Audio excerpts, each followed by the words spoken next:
Tonight, we're diving deep into the most spine-chilling true crime cases ever documented, each story more disturbing than the last.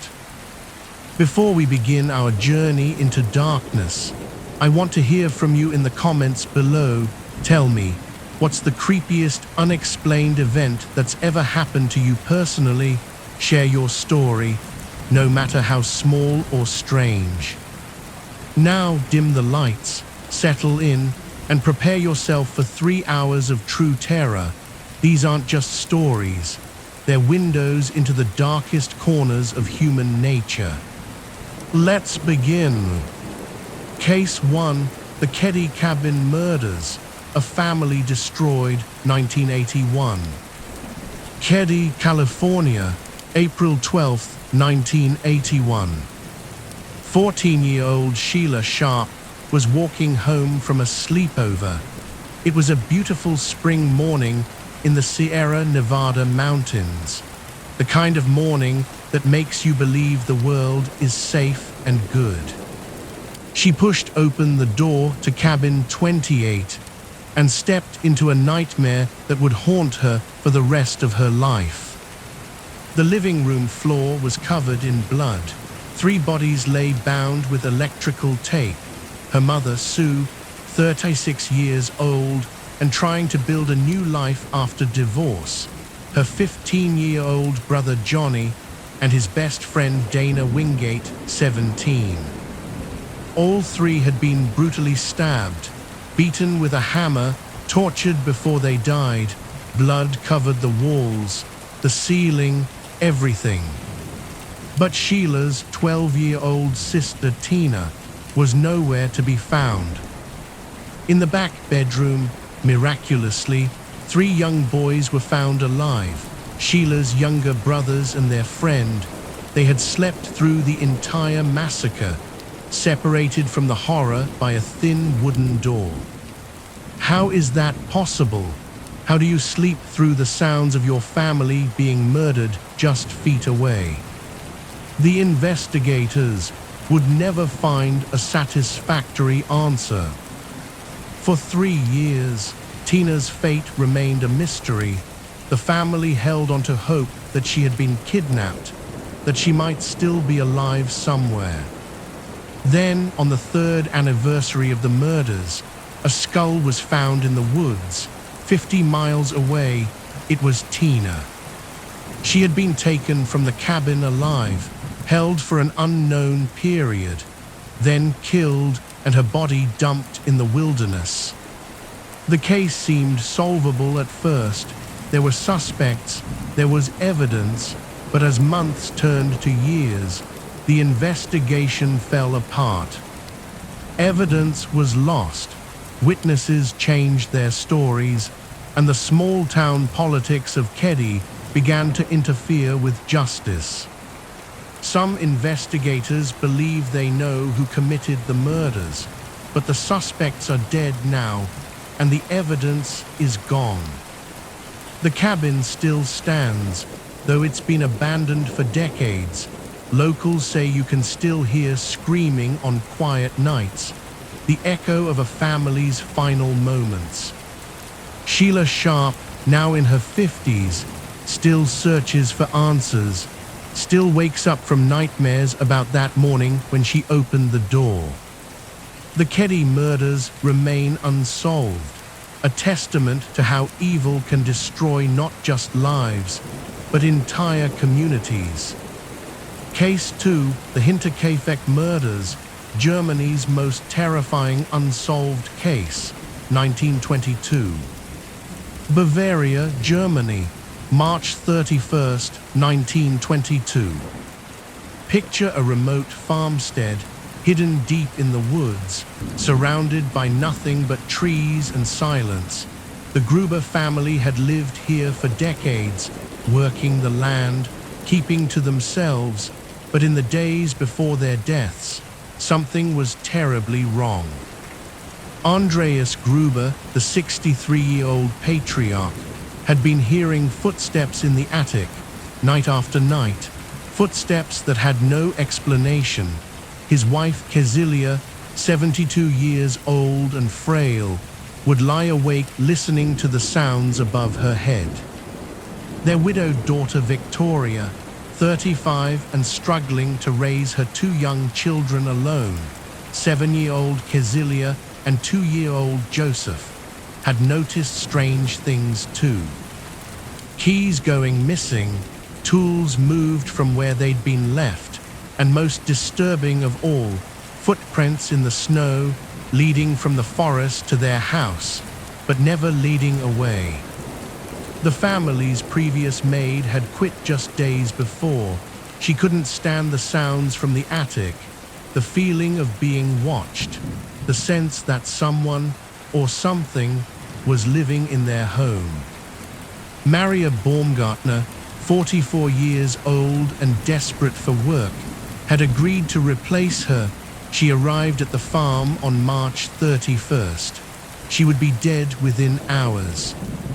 That evening, as darkness fell over the Bavarian countryside, someone emerged from the attic where they had been hiding, watching, waiting.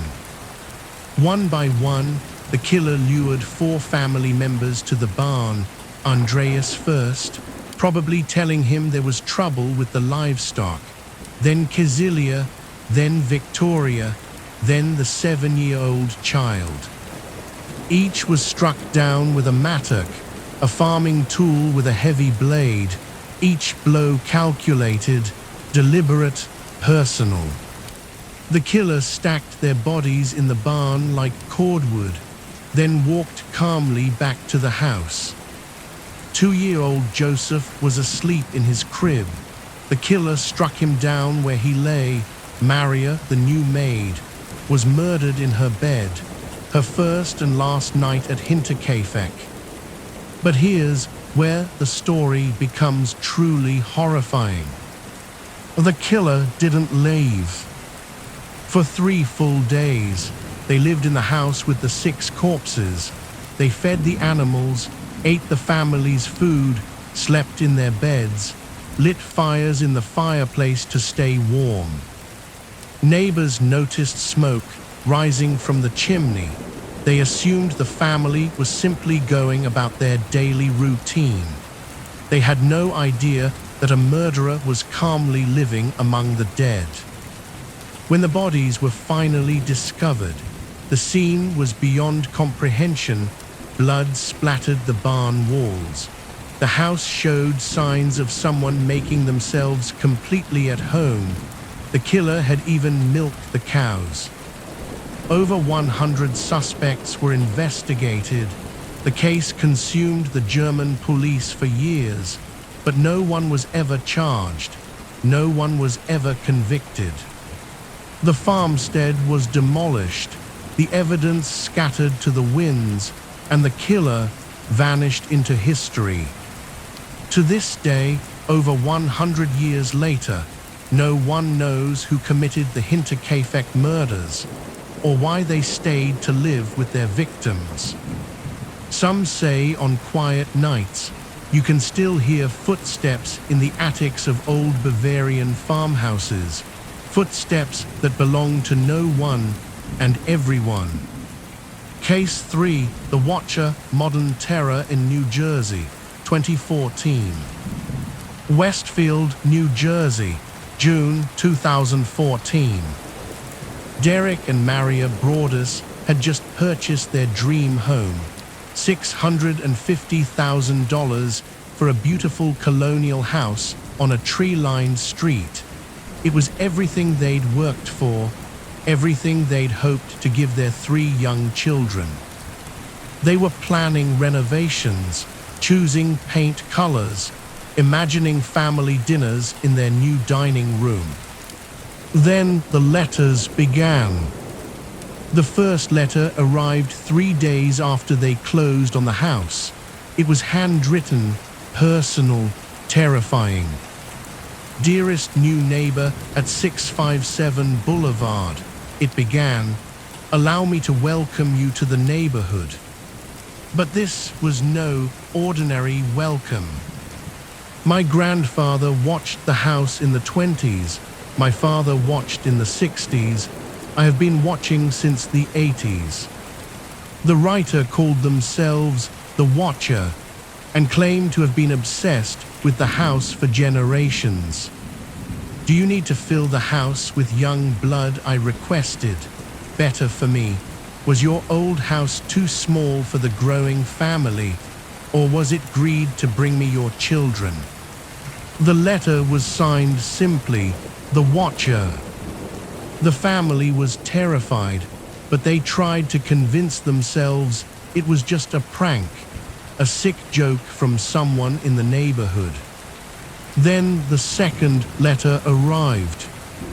I see already that you have flooded 657 Boulevard with contractors so that you can destroy the house as it was supposed to be. Tusk, Tusk, Tusk. Bad move. You don't want to make me angry. The Watcher seemed to know intimate details about the family, about their children, about their daily routines.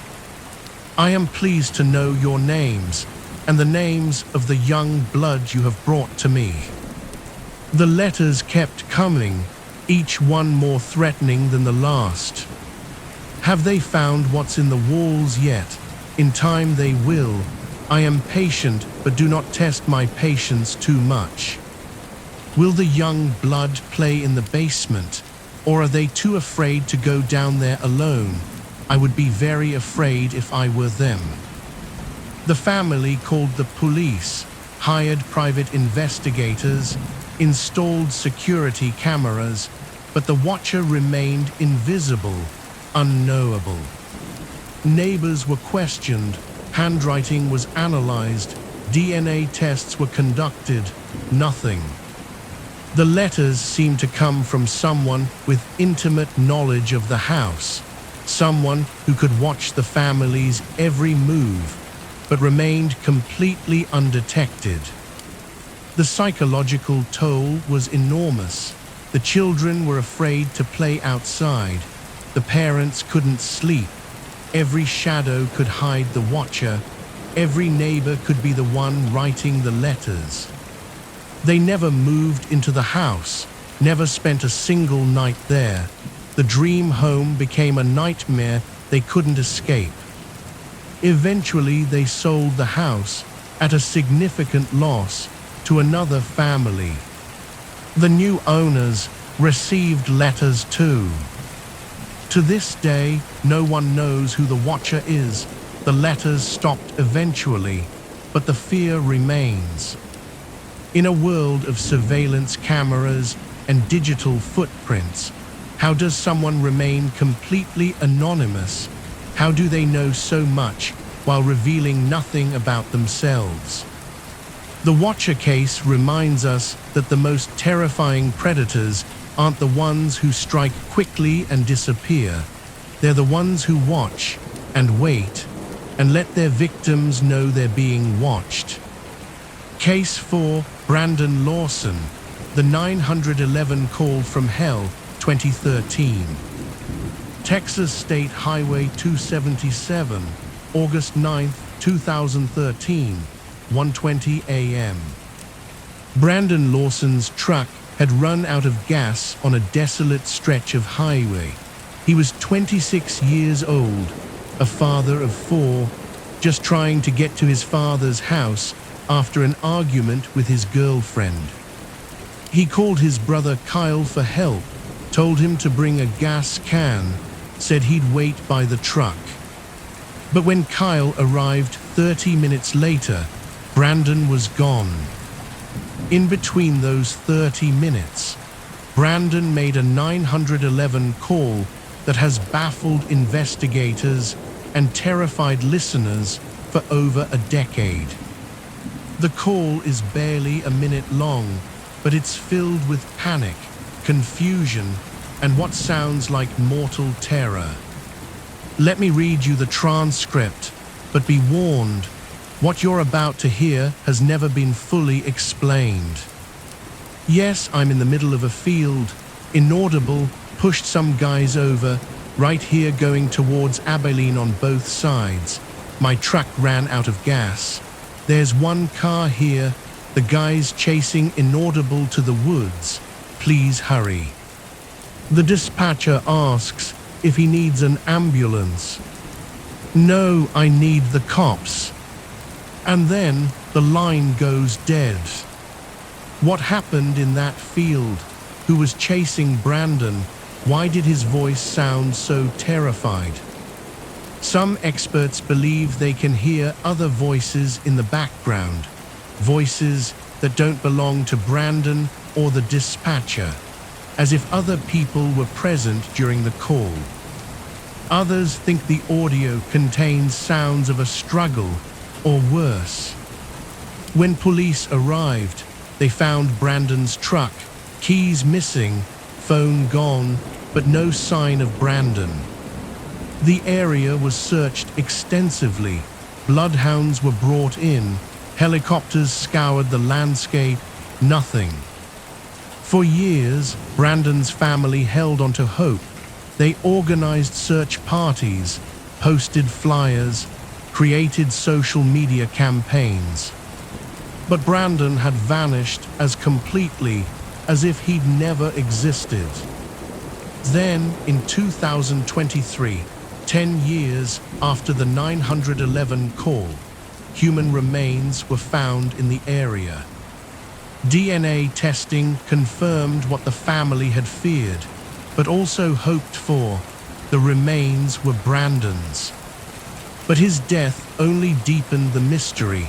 The remains were found far from where the truck had been abandoned, in an area that had been searched multiple times. How did he get there? What happened after that terrifying phone call? Who was chasing him through the darkness? The 911 call remains one of the most chilling pieces of audio in true crime history. A man's final moments, captured forever, but never understood. Late at night, when you're driving alone on empty highways, remember Brandon Lawson and wonder what horrors might be waiting in the darkness between the headlights. Case 5, the Circleville Letters, Anonymous Terror in Ohio, 1976-1995. Circleville, Ohio, 1976. In a small, quiet town where everyone knows everyone, anonymous letters began to appear in mailboxes. The first ones seemed harmless, gossip about affairs, small-town scandals, but soon they turned vicious.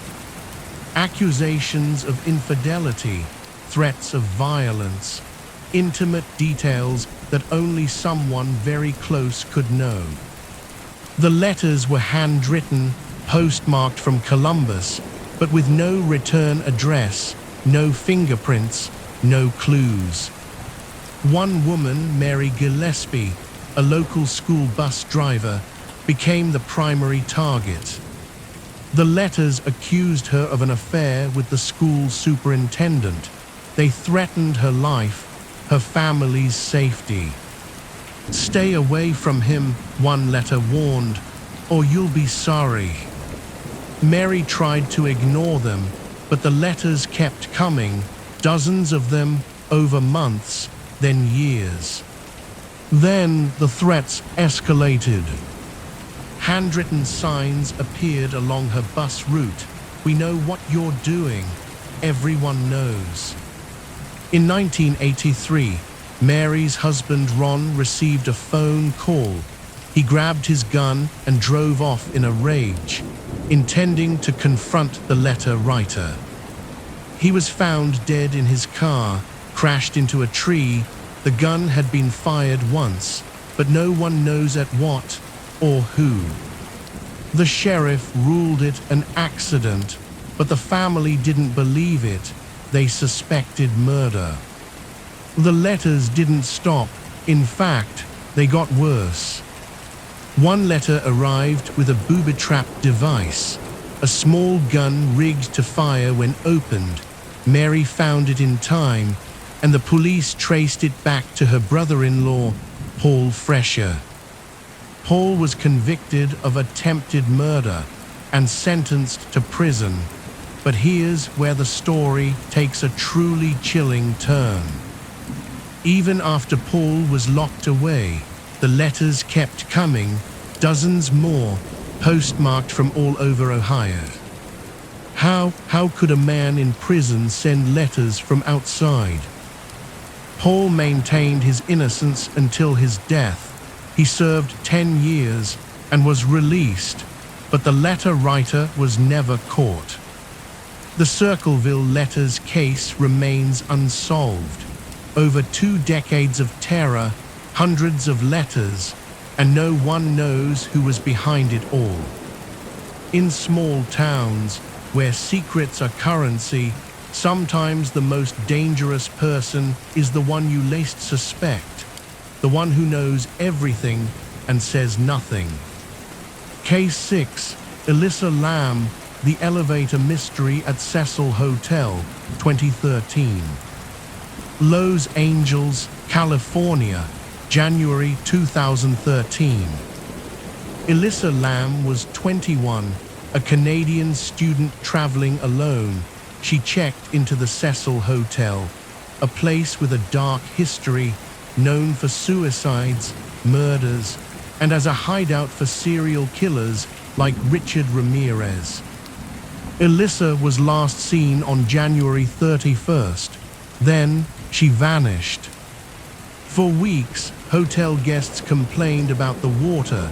It tasted strange, smelled foul, came out black and viscous from the taps. Maintenance workers checked the rooftop water tanks and found Alyssa's body, naked, floating in the cistern. The tank lid was closed, but how she got inside remains a mystery. The most haunting piece of evidence is the hotel's elevator security footage, released to the public during the search. In the video, Alyssa enters the elevator, presses multiple buttons, but the doors don't close. She steps in and out, hides in the corner, gestures wildly as if talking to someone invisible, presses more buttons, peeks out, then leaves. The doors finally close, but the elevator doesn't move. The footage is eerie, inexplicable. Some say she was playing a game.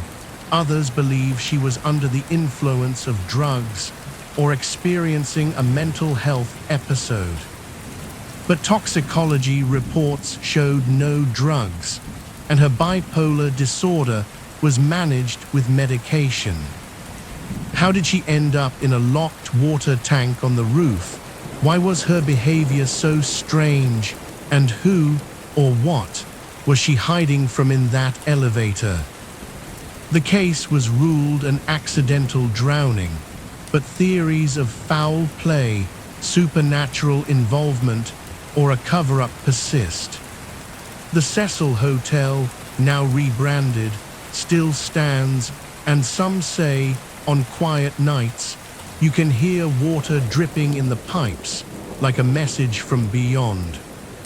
Case 7, the Dyatlov Pass Incident, Russia's Frozen Enigma, 1959. The Ural Mountains, Soviet Union, January 1959. 9 experienced hikers, all young, all skilled in mountaineering, set out on what should have been a routine expedition. They were led by Igor Dyatlov, 23 years old, a student at the Ural Polytechnical Institute. The group pitched their tent on a slope called Kholat Syakhl, which in the local Mansi language means dead mountain. That name would prove prophetic. When the group failed to return, a search party was sent. They found the tent slashed open from the inside, as if the occupants had fled in terror. Footprints led down the slope toward a thick forest, but they stopped abruptly, as if the hikers had vanished into thin air. The bodies were found over the next few months, scattered across the snow.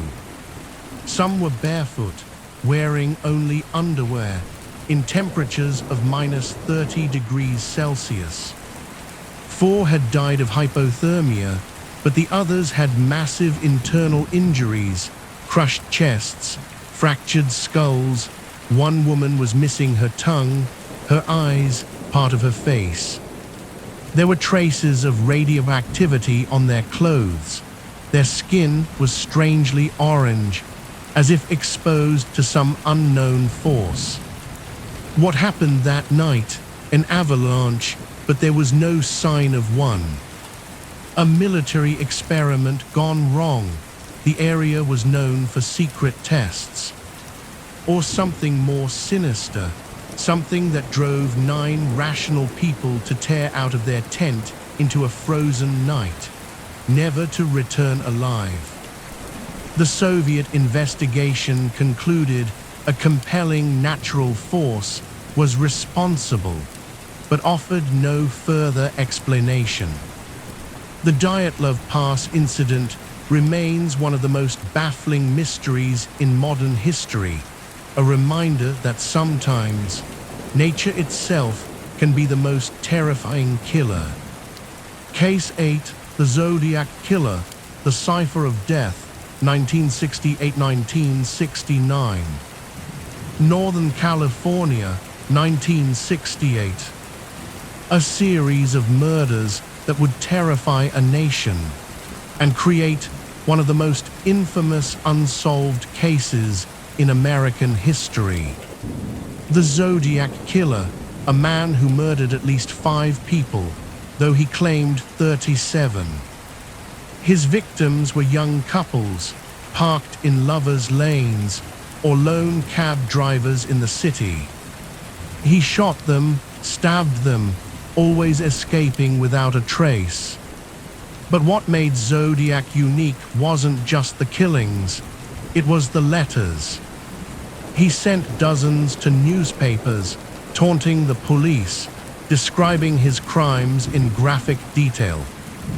And most chillingly, he included cryptograms, complex ciphers that he claimed contained his identity. One was solved, revealing a manifesto about collecting slaves for the afterlife. But others, including the infamous 340 cipher, remained unsolved for decades, until 2020. Even then, it was just another taunt, no name, no confession. The Zodiac's last confirmed letter arrived in 1974, but some believe he continued killing, or that he's still out there, watching, waiting. His true identity remains unknown, a shadow that has haunted California for over 50 years. In the age of DNA and forensics, how does a killer vanish so completely, and what secrets do those unsolved ciphers still hold? 8 stories, 8 glimpses into the void where logic ends and nightmare begins. These cases remain unsolved, not because we lack the technology to solve them, but because they touch something deeper, something that challenges our understanding of human nature itself. The footsteps in the Hinterkaifeck attic, the watcher's invisible eyes, Brandon's terrified voice calling out for help that would never come. Case 9, the boy in the box, America's unknown child, 1957-2022. Philadelphia, Pennsylvania, February 25, 1957. A college student was walking through the woods near Susquehanna Road in the Fox Chase neighborhood, hoping to catch a glimpse of the girls at the nearby Sisters of Good Shepherd home.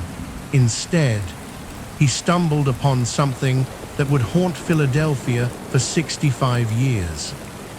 In the underbrush, partially hidden by dead leaves and branches, lay a large cardboard box.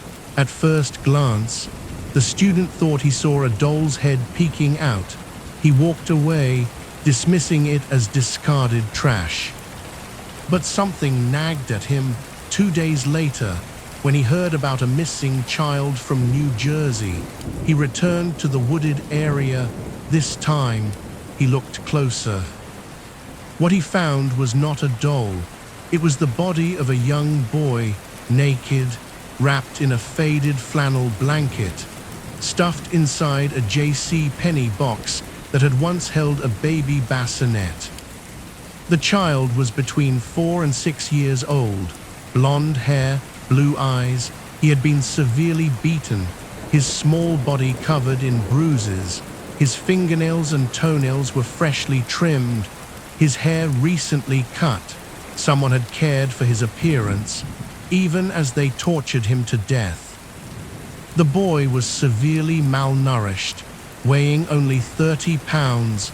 His fingers were wrinkled, as if he had been submerged in water for an extended period.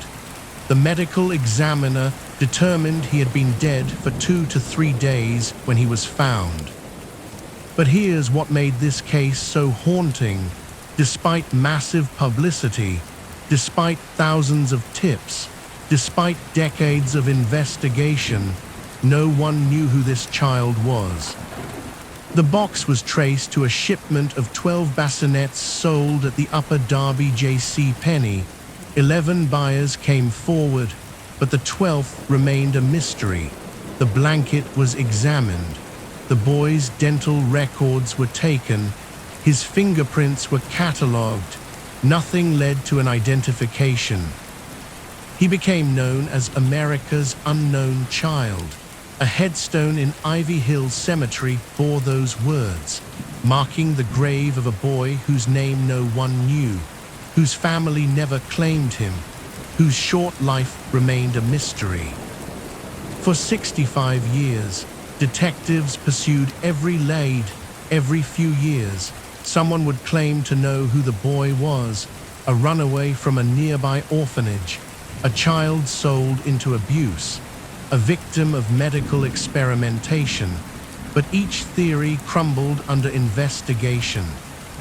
Then, in 2022, advances in genetic genealogy finally gave the boy back his name.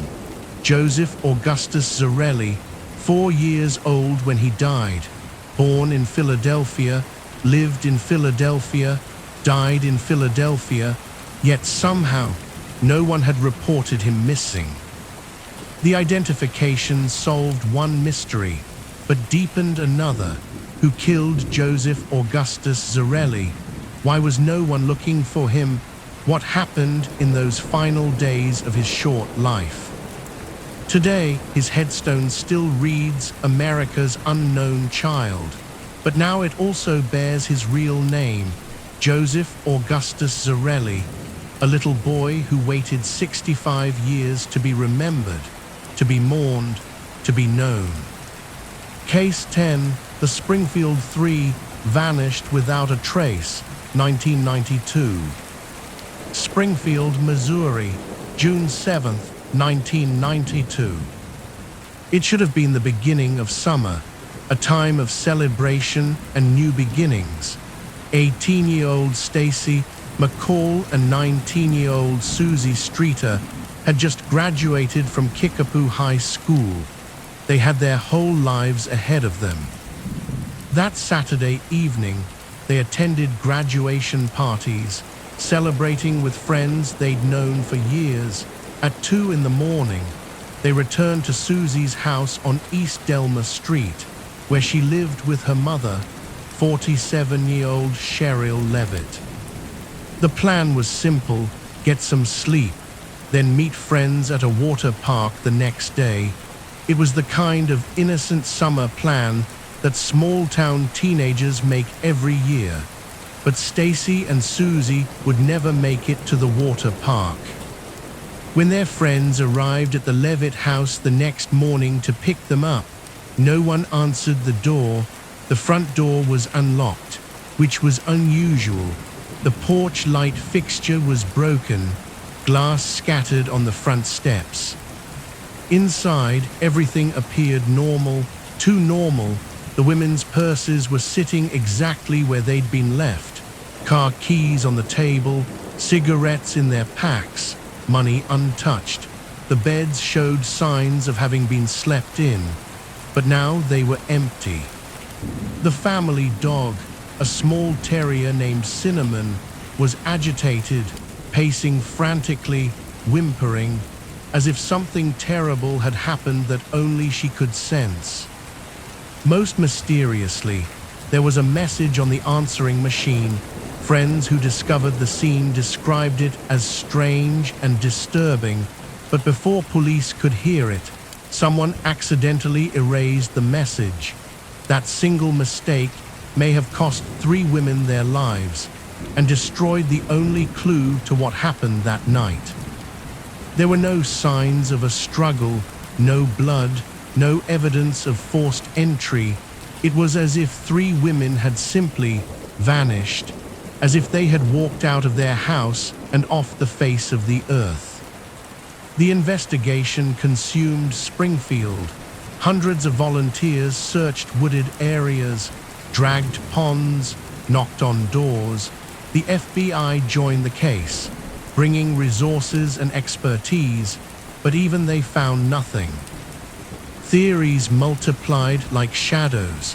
Had the women been targeted by someone they knew? Was it a random crime that went horribly wrong? Had they witnessed something they shouldn't have seen? One theory gained particular attention.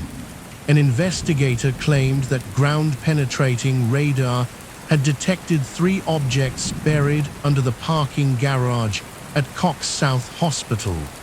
The location was being renovated around the time of the disappearances. Could the women have been buried in fresh concrete? Hospital officials refused to allow the parking garage to be excavated. They said the disruption would be too great, the cost too high, and so, if the Springfield 3 are buried there, they remain there still. Years passed, then decades. The case grew cold, but never closed. In 1997, a convicted criminal named Robert Craig Cox claimed he knew what had happened to the women. He said they had been murdered and that their bodies would never be found. But investigators found Cox's claims unreliable, just another false laid in a case full of them. Today, over 30 years later, Cheryl Levitt would be 78 years old, Susie Streeter would be 50, Stacy McCall would be 49. Their families still wait for answers, still hope for closure, still wonder what happened on that June night when 3 women walked into a house and never walked out. Case 11, the Golden State Killer, the Monster in Plain Sight, 1976-1986. California, 1976. For 10 years, a shadow moved through the suburbs of California, breaking into homes, terrorizing families, committing crimes so brutal and methodical that they seemed to be the work of something inhuman. But the monster had a human face, and for decades, that face remained hidden.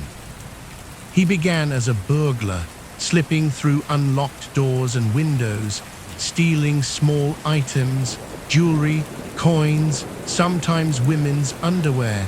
But soon, burglary wasn't enough. The crimes escalated, and a predator was born. December 18, 1976, 15-year-old Chris Pedretti was home alone, practicing piano while her parents attended a Christmas party. At 6 in the evening, as twilight fell over her Sacramento neighborhood, her life changed forever. A man in a ski mask appeared behind her, pressing a knife to her throat. "Do what I say or I'll kill you and be gone in the dark," he whispered. For more than 2 hours, he tortured and raped her, alternating between leaving her naked in the winter cold outside and bringing her back inside to different rooms where the assault continued. When he finally left her, Bound and gagged on a couch in front of the fireplace, Chris freed herself and called for help. But the humiliation wasn't over. Police asked intimate questions she wasn't prepared to answer. A rape kit was administered. She later described these as the second and third victimizations of that terrible night. Chris was just the beginning. Over the next 3 years, the man who became known as the East Area Rapist attacked at least 50 women in Northern California.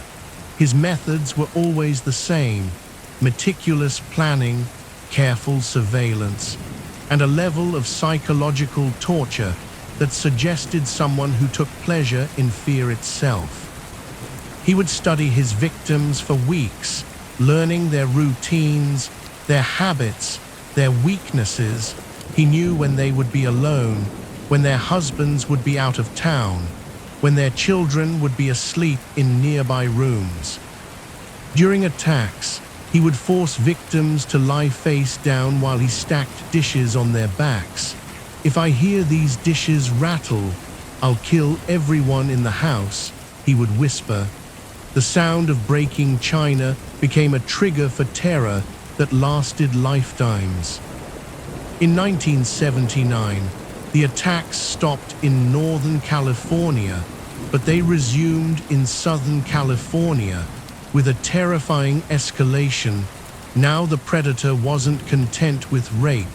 He had become a killer. The first murders were a young couple, Charlene and Lyman Smith, shot to death in their Ventura home, then Keith and Patrice Harrington, beaten to death with a fireplace log in their Dana Point condominium. Each crime scene was more violent than the last. Police departments across California began to realize they were dealing with the same perpetrator, but the scale was overwhelming. Dozens of rapes, 13 murders, over 100 burglaries. The investigation consumed resources and destroyed careers, but the killer remained a ghost. He taunted investigators with phone calls, heavy breathing, followed by whispered threats. "I'm gonna kill you, bitch, bitch." The recordings sent chills through anyone who heard them, the voice of pure malevolence. Then, in 1986, the attacks stopped. The Golden State Killer, as he came to be known, vanished as mysteriously as he had appeared. For 30 years, he lived quietly among his neighbors, hiding in plain sight. Joseph James Durangelo was a former police officer. He knew how investigations worked, how evidence was collected, how to avoid detection. He had used his law enforcement training to become one of California's most prolific serial predators. In 2018, advances in genetic genealogy finally caught up with him. DNA from crime scenes was matched to DNA from his family tree. When police arrested the 72-year-old Durangelo at his suburban home, neighbors were shocked. He was just a cranky old man who yelled at kids on bicycles. But at his sentencing in 2020, victim after victim faced their tormentor, describing decades of nightmares, broken marriages, lives forever changed by his violence. Many had waited 40 years for this moment. One victim, now in her 60s, looked directly at Durangelo and said, "I've lived with your ghost for 43 years. Today, I'm finally free." Durangelo was sentenced to life in prison without parole. The Golden State Killer's reign of terror was finally over, but for his victims, the healing would take much longer. Some wounds, they learned, never fully close. Case 12, the Long Island Serial Killer, Digital Age Predator, 1996-2011. Long Island, New York, May 10, 2010.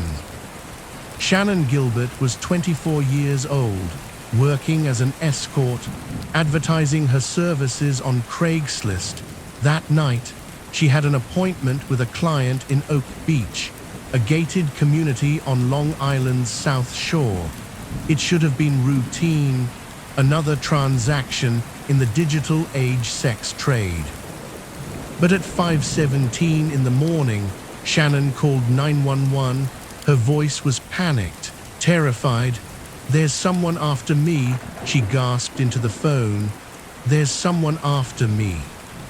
The call lasted 23 minutes. Shannon could be heard running, pounding on doors, begging for help. Witnesses saw her flee into the marsh. Then, silence.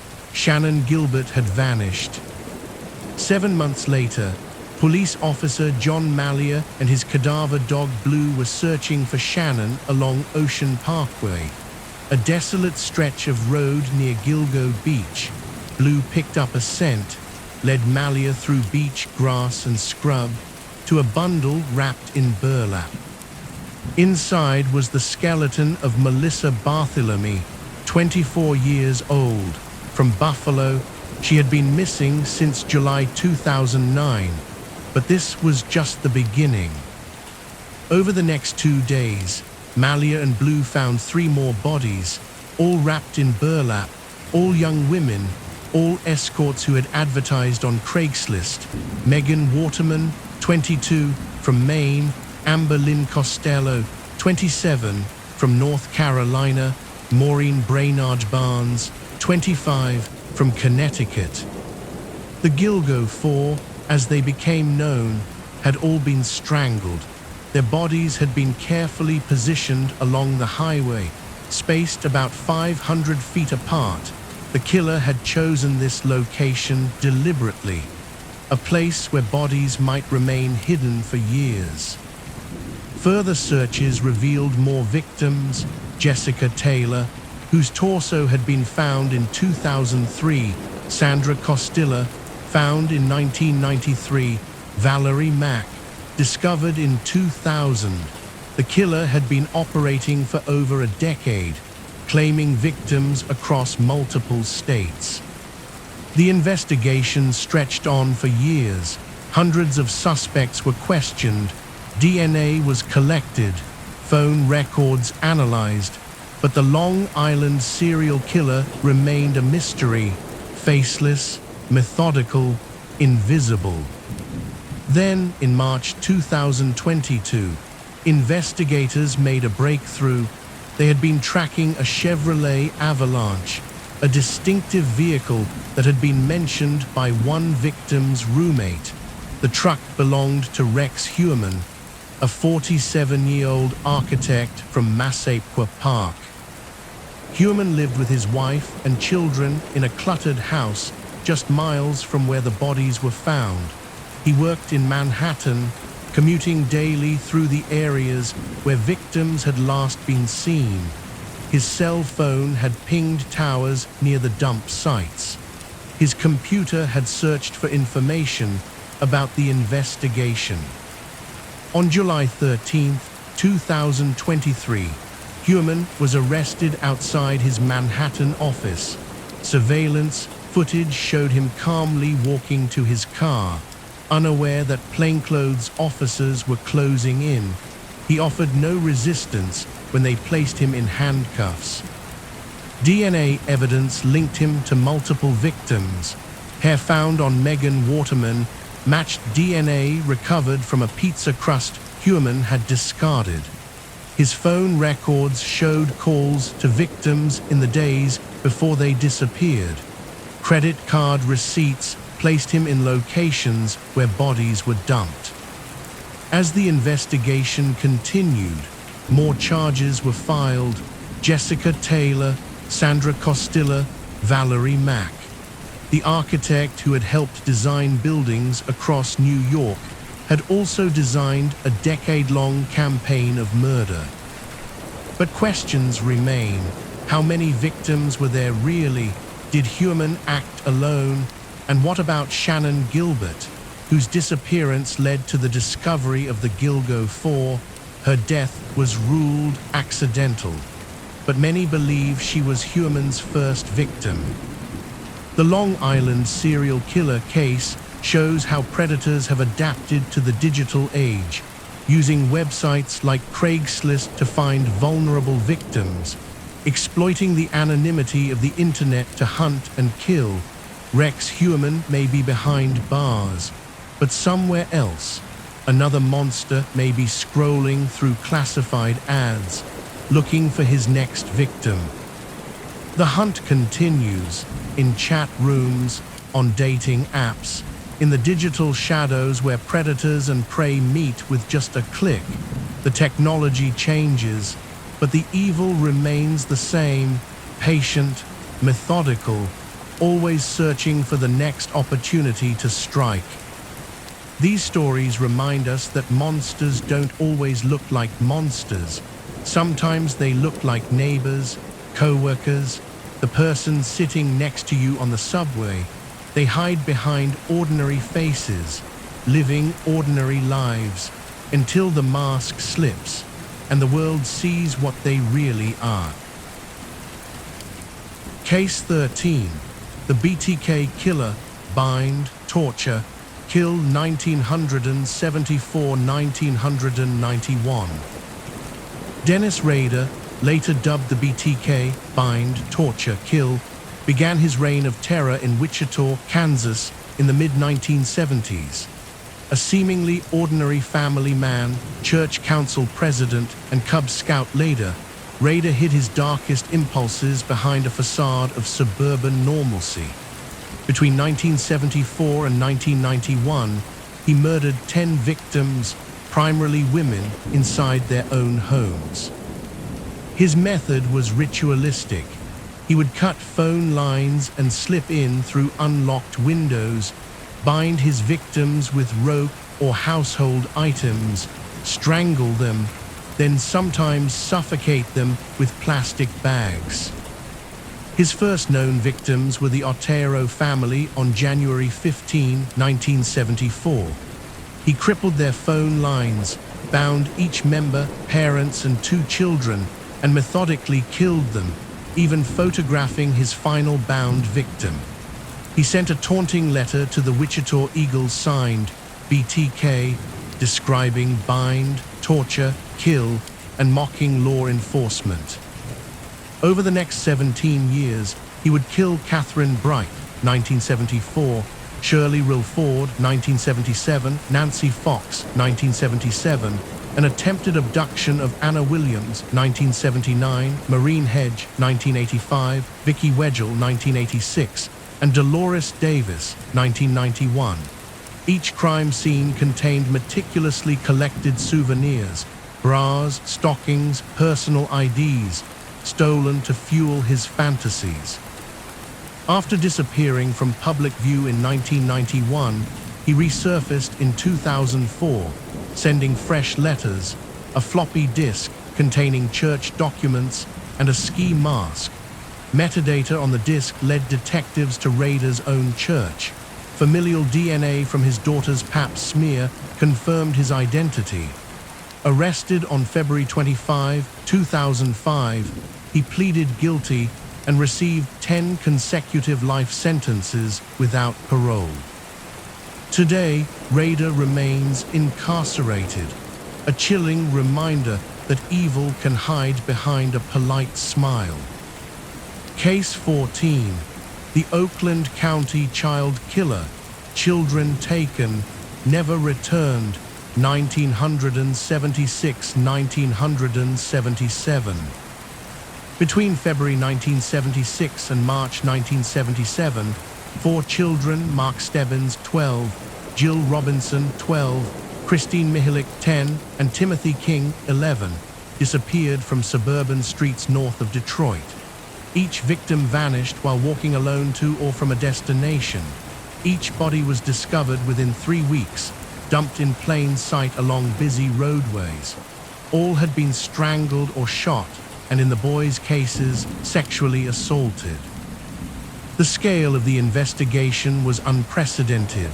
Multiple police agencies, the FBI, and the media combined efforts, launching door-to-door interviews, tip lines, and crime reconstructions.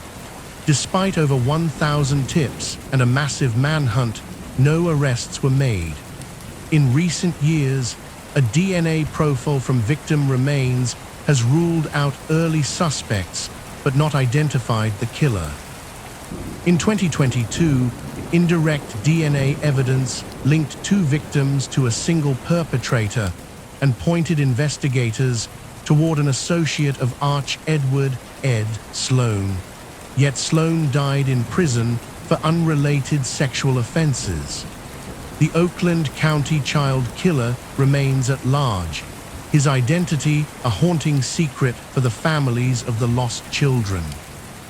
Case 15, the West Mesa Murders, a desert silent witness, 2001-2005. From 2001 to 2005, 11 women, many Hispanic, some struggling with addiction or prostitution, vanished from Albuquerque's west side. On February 2, 2009, a dog walker discovered human bones in an arroyo on the mesa. A federal local task force excavated the site and found 11 sets of remains buried in shallow, hand-dug grave near the wash. Victims ranged in age from 15 to 32. Some were strangled, others shot, but all had been sexually assaulted. Tire tracks and fresh soil patches had been visible in satellite imagery taken between 2003 and 2005, suggesting the killer conducted multiple burials over years. Investigators identified suspects, including a Salvadoran man and a possible trafficking ring operating across the Southwest, but no charges were ever filed. Over 1,400 tips have been logged, and a $100,000 reward remains in place. Yet the bone collector of the West Mesa eludes justice, his victims' families enduring prolonged agony and unanswered questions. Case 16, Jane Topan, Jolly Jane, Nurse of Death, 1895-1901. Honora Kelly, later Jane Topan, trained as a nurse in Boston in the late 19th century. Over 6 years, she confessed to poisoning at least 31 patients and their relatives, and is suspected of over 100 murders. Topan used her position to administer morphine, atropine, and aconite under the guise of palliative care. She documented each victim's reactions, pushing dosages to witness suffering and death. In October 1901, a wealthy family suspected foul play after their matriarch developed gastrointestinal symptoms during an extended hospital stay under Topan's care. An investigation uncovered suspicious vial usage, leading to Topan's arrest. In court, she admitted to wanting to have killed more people than any other man or woman who ever lived. Found not guilty by reason of insanity, she spent the rest of her life in Bridgewater State Hospital, dying in 1938. Her macabre legacy reshaped patient safety protocols and remains a grim milestone in nursing history.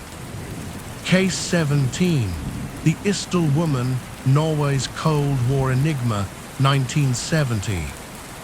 On November 29, 1970, hikers in Bergen's Istelen Valley, locally known as Death Valley, found a badly burned female corpse posed in a boxer's stance.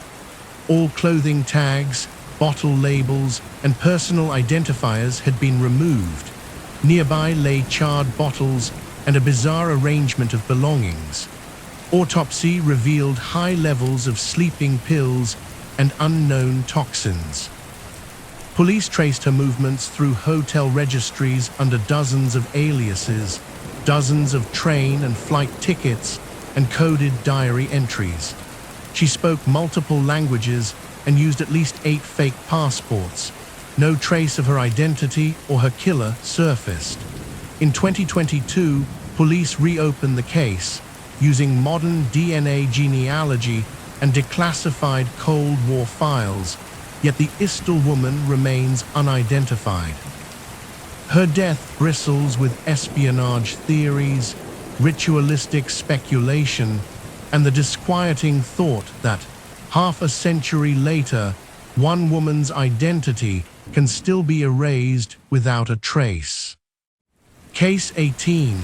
The Boy in the Box, America's Unknown Child, 1957–2022. In February 1957, a boy aged 4 to 6, emaciated and battered, was found stuffed in a J.C. Penney crib box in Fox Chase Woods near Philadelphia. He wore no identification. His clothes were freshly cut from tags, nails trimmed, hair recently cut. Someone had tried to mask his identity. Autopsy showed abuse and malnutrition. He died from blunt trauma. Dubbed America's Unknown Child, he lay in an unmarked grave for decades.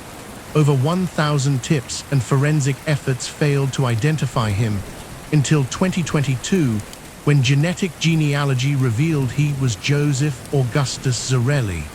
Yet his killer remains unknown, and his family has never been found. Joseph's story underscores both the power and limits of modern science in solving the oldest of mysteries. Case 19. The Springfield Three vanished without a trace, 1992. On June 7, 1992, three women, Cheryl Levitt, 47, her daughter Susie Streeter, 19, and Susie's friend Stacy McCall, 18, attended late-night graduation parties in Springfield, Missouri. They never made it home. The next morning, Cheryl's front door was unlocked, a light fixture broken, and the answering machine's sole message was accidentally erased. No signs of forced entry or struggle were found.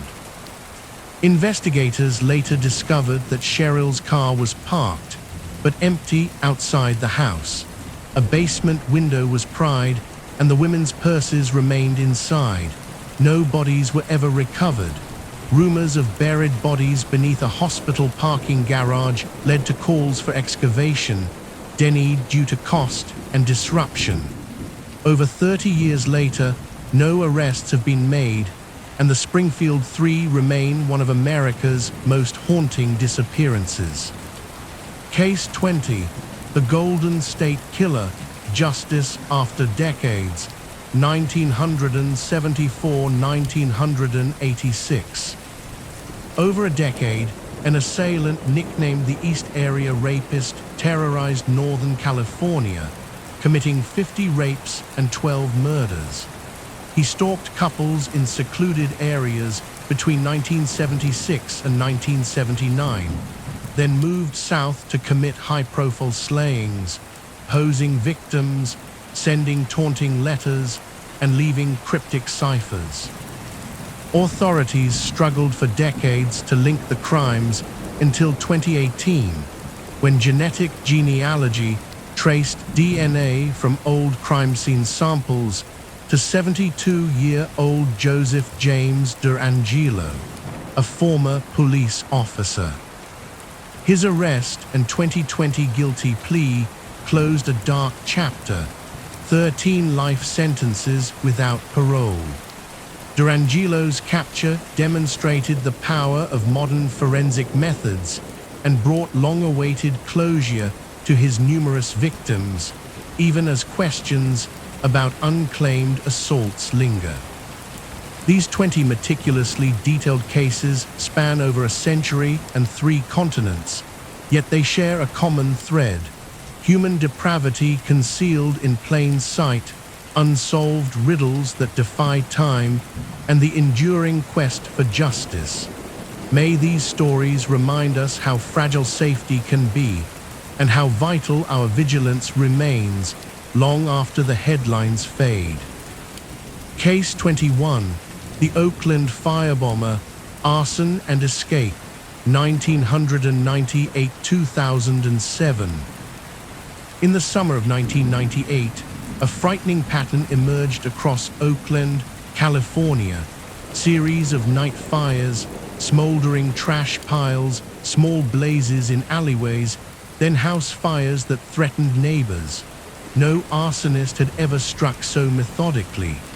Over the next 9 years, over 140 separate fires were set, injuring dozens of firefighters and displacing entire families. Investigators dubbed the culprit the East Bay arsonist. Their signature: pour gasoline along a route, light a small flame, then circle back weeks later to start a larger fire at the same spot, almost as if to watch their own handiwork grow. The fires followed major highways, then wound into residential blocks, always done between midnight and 4 a.m., in districts populated by elderly or Latino families, fueling fears of hate crime or terror. The Oakland Fire Department, aided by ATF and FBI, catalogued thousands of tip calls, studied surveillance footage of late-night pedestrians, and even staked out alleys for hours. But the arsonist played cat and mouse, striking at sites just days after crews repaired fire damage. At one point, investigators theorized 2 perpetrators, one to start small fires, another to escalate them, but no clear suspects ever surfaced. Then, in January 2007, the pattern suddenly stopped. No more fires, no more smoke on the horizon, and an entire metropolitan area exhaled in relief. But the relief was tempered by frustration. No charge was ever filed, no confession extracted, and no motive revealed. For nearly a decade, Oakland burned from within, and the person who terrorized a city vanished into the night. Case 22, The Monster of Florence, Italy's serial stalker, 1968-1985. Tuscany's rolling hills and medieval villages usually evoke romance and tranquility. Between 1968 and 1985, however, a predator preyed on young couples parked in lonely country lanes outside Florence. 8 double murders and 14 victims were attributed to the so-called Monster of Florence. Each attack involved long-range shooting with a .22 caliber Beretta, execution-style approach, and never any obvious robbery. Investigators named several suspects over the years, even arresting local physician Dr. Giuseppe Pinelli on suspicion of political terrorism linked to left-wing extremist groups, only to have him die under mysterious circumstances while in police custody. The case splintered into conspiracy theories, Masonic lodges, satanic cults, and even police cover-ups. Prosecutors Ercolino and Putti issued charges against a group of amateur investigators led by writer Mario Spezzi, who himself was jailed briefly until the real monster's identity, if ever known, remained elusive. Each victim was discovered at dawn, sometimes still clutching pockets containing concert tickets or letters meant to be ripped by police.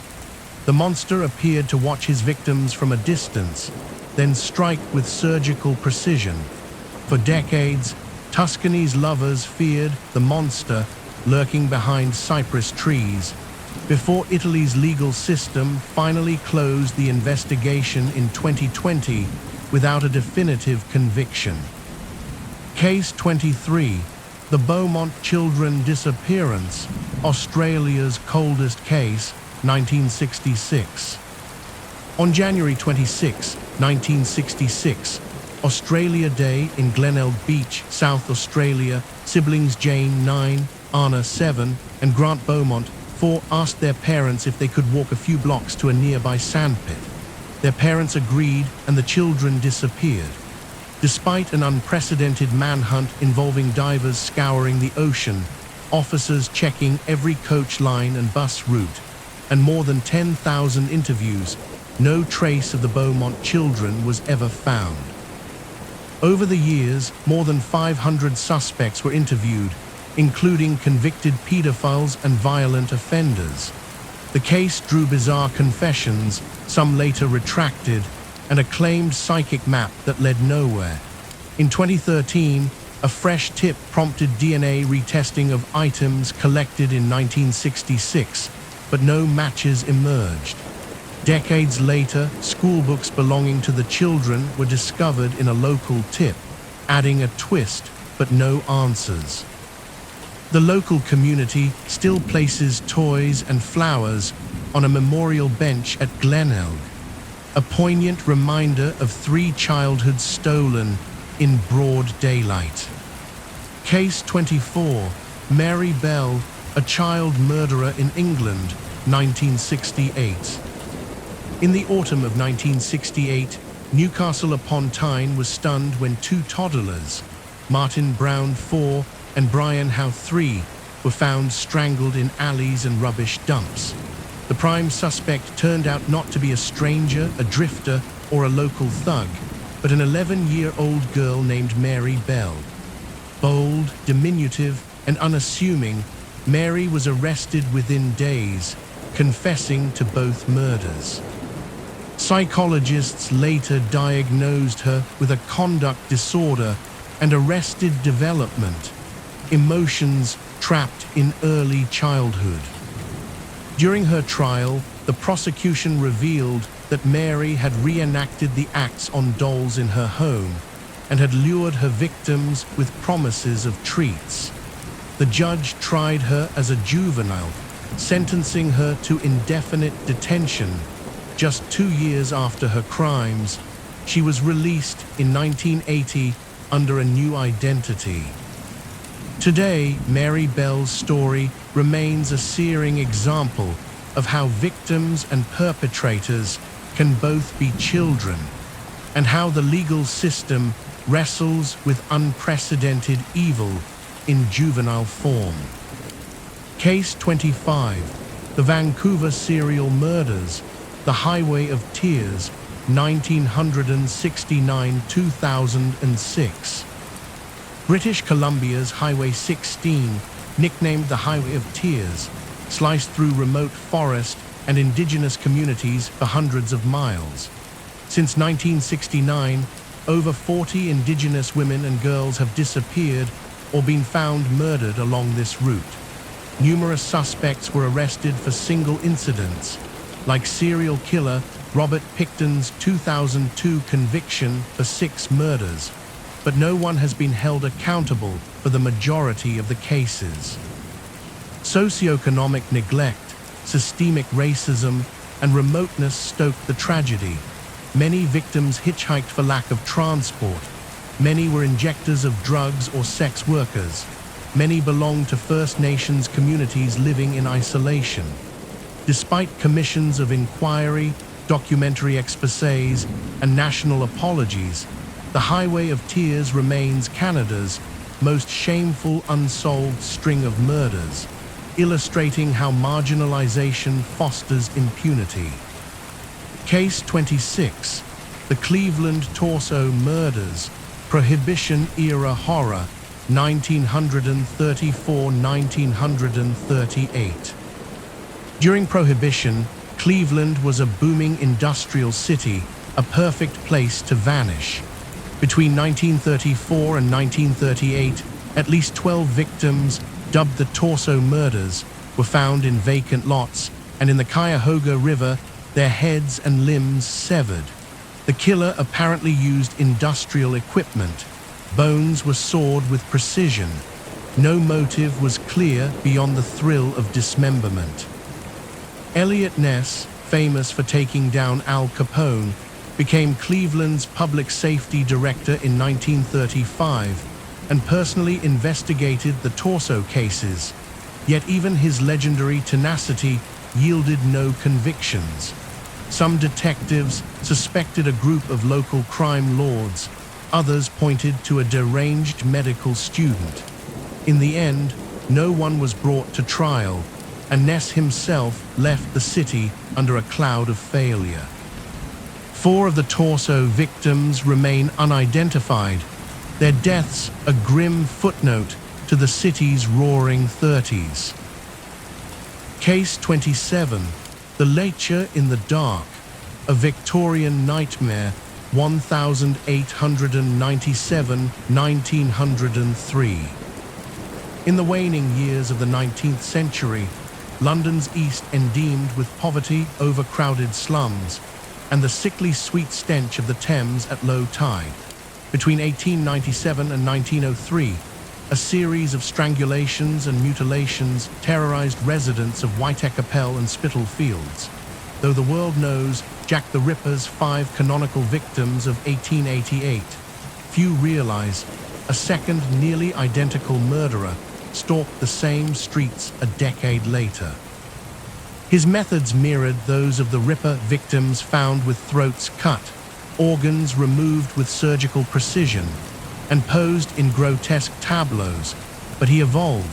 He worked in silence, striking only at midnight during the new moon. He targeted women who had emigrated from Eastern Europe, impoverished seamstresses fleeing pogroms, sleeping in squalid lodging houses. Each crime scene revealed fresh blood, surgical instruments stained and abandoned, and the faint scent of opium, suggesting the killer may have drugged his victims first. Police files from the era describe a mysterious informant dubbed the Leech, who sold eyewitness accounts to rival newspapers, then vanished, his true identity never discovered. Detectives theorized a disgraced physician expelled from the Royal London Hospital, or a ship's butcher who disembarked after years at sea. In 1903, the murders stopped as abruptly as they began. The East End exhaled in relief, only to realize that neither Ripper nor Leech would ever face judgment. Case 28, Maria Teilhard's Voice, the Swiss Poltergeist Murders, 1930–1932. Nestled in the foothills of the Bernese Alps, the village of Eskay-Bay-Spies was the kind of place where everyone knew your name and your business. In 1930, 23-year-old housemaid Maria Teilhard arrived to work for the prominent Zimmermann family in their chalet overlooking Lake Thun. She was bright, musical, and unusually polite until she began hearing voices in the walls. It started with whispers at dawn, faint scratching behind wainscoting. Then Maria claimed she saw figures flicker in candlelight, heard footsteps on the attic stairs. When she expressed fear, Mrs. Zimmermann dismissed her as hysterical. Maria resigned, and the next morning, the Zimmermans awoke to blood-spattered walls, broken furniture, and the disemboweled body of their head housekeeper, tied by her own apron. Over 2 years, similar poltergeist murders occurred in half-dozen neighboring villages. Servants and patrician mistresses found twisted, bound, and eviscerated, each scene suggesting a malevolent, unseen force. Witnesses reported ghostly singing in languages half-remembered, and the scent of lilac where no flowers grew. Local police consulted parapsychologists and Catholic exorcists, to no avail. When they finally realized the crimes followed exactly 49-day lunar cycles. They suspected a human hand, one skilled in surgical anatomy and stagecraft, but no suspect was ever charged. The last slaughter occurred in October 1932, and the calm Swiss valleys returned, forever haunted by whispers of Maria Teilhard's vanished voice.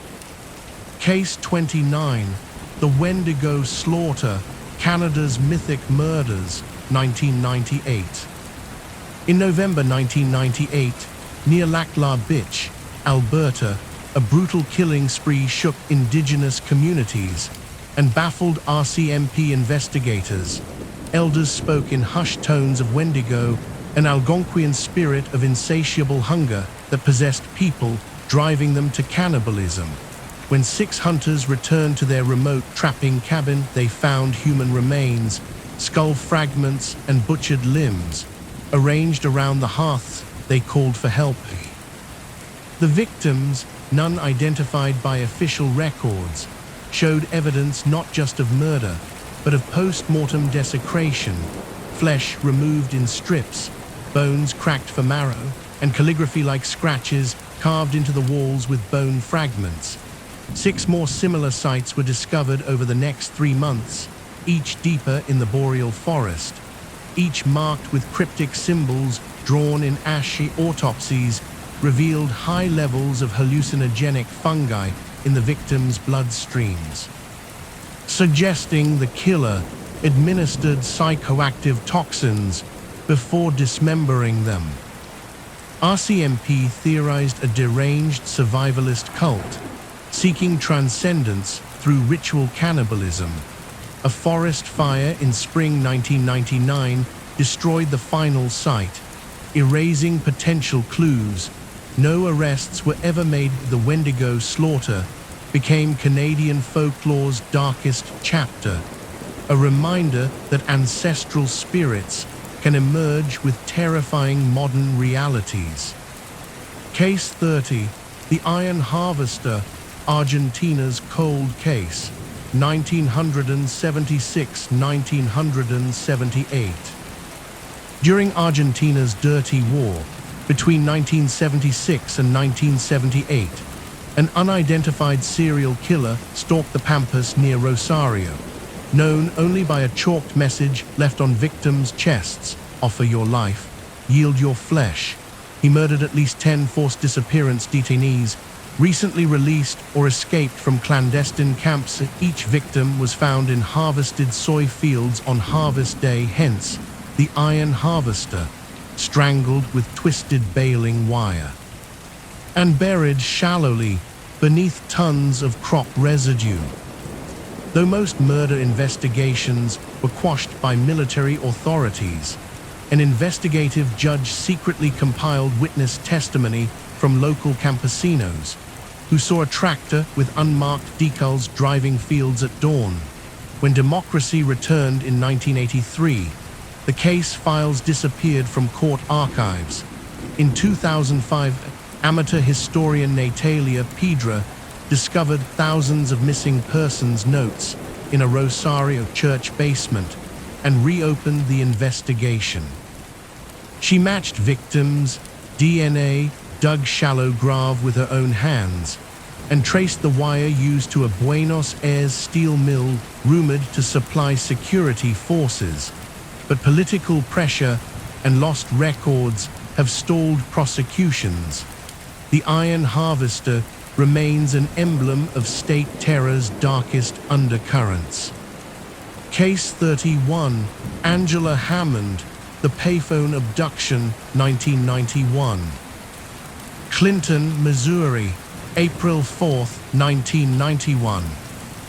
It was a quiet Thursday evening in the small town of Clinton, the kind of place where everyone knew their neighbors, where crime was limited to petty theft and teenage mischief. Angela Hammond was 20 years old, engaged to be married, 4 months pregnant, and planning a future that seemed as bright as the spring evening that surrounded her. She had spent the day working at her part-time job at the local bank, saving money for the wedding she and her fiancé, Rob Schaefer, had planned for later that year. Angela was the kind of young woman who drew people to her, friendly, outgoing, with a smile that could light up a room. She had grown up in Clinton, graduated from the local high school, and like many small-town girls, she had never imagined that real danger could touch her life. That evening, Angela and Rob had attended a barbecue with friends, enjoying the warm spring air and the company of people they had known since childhood. It was the kind of gathering that defined small-town life: casual, comfortable, safe. When the evening wound down, Angela drove Rob home so he could rest before an early work shift the next morning. They kissed goodnight, made plans to see each other the following day, and Angela headed toward her own home. But instead of driving straight home, Angela decided to make a quick stop She pulled into the parking lot of the food barn, a local grocery store that had closed for the evening. Near the entrance stood a payphone, one of the few remaining relics of an era before cell phones. Angela wanted to call Rob, to tell him she had made it safely, to share a few more minutes of conversation before ending the day. It was 11:15 p.m. when Angela dialed Rob's number. The parking lot was dimly lit, empty except for her car and the shadows cast by the overhead lights. Rob answered on the second ring, happy to hear from her again so soon. They talked about their day, their plans for tomorrow, the future they were building together. It was the kind of conversation that couples in love have, filled with small details and shared dreams. About 10 minutes into their conversation, Angela mentioned something that made Rob pause.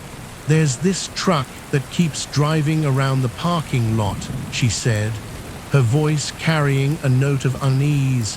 "It's kind of weird, like he's looking for something." Rob asked her to describe the vehicle. Angela said it was an older model pickup truck, green in color, probably from the 1960s or 70s. The rear window had a distinctive decal of a fish jumping out of water. The truck had circled the parking lot several times, each pass slower than the last, as if the driver was studying the area.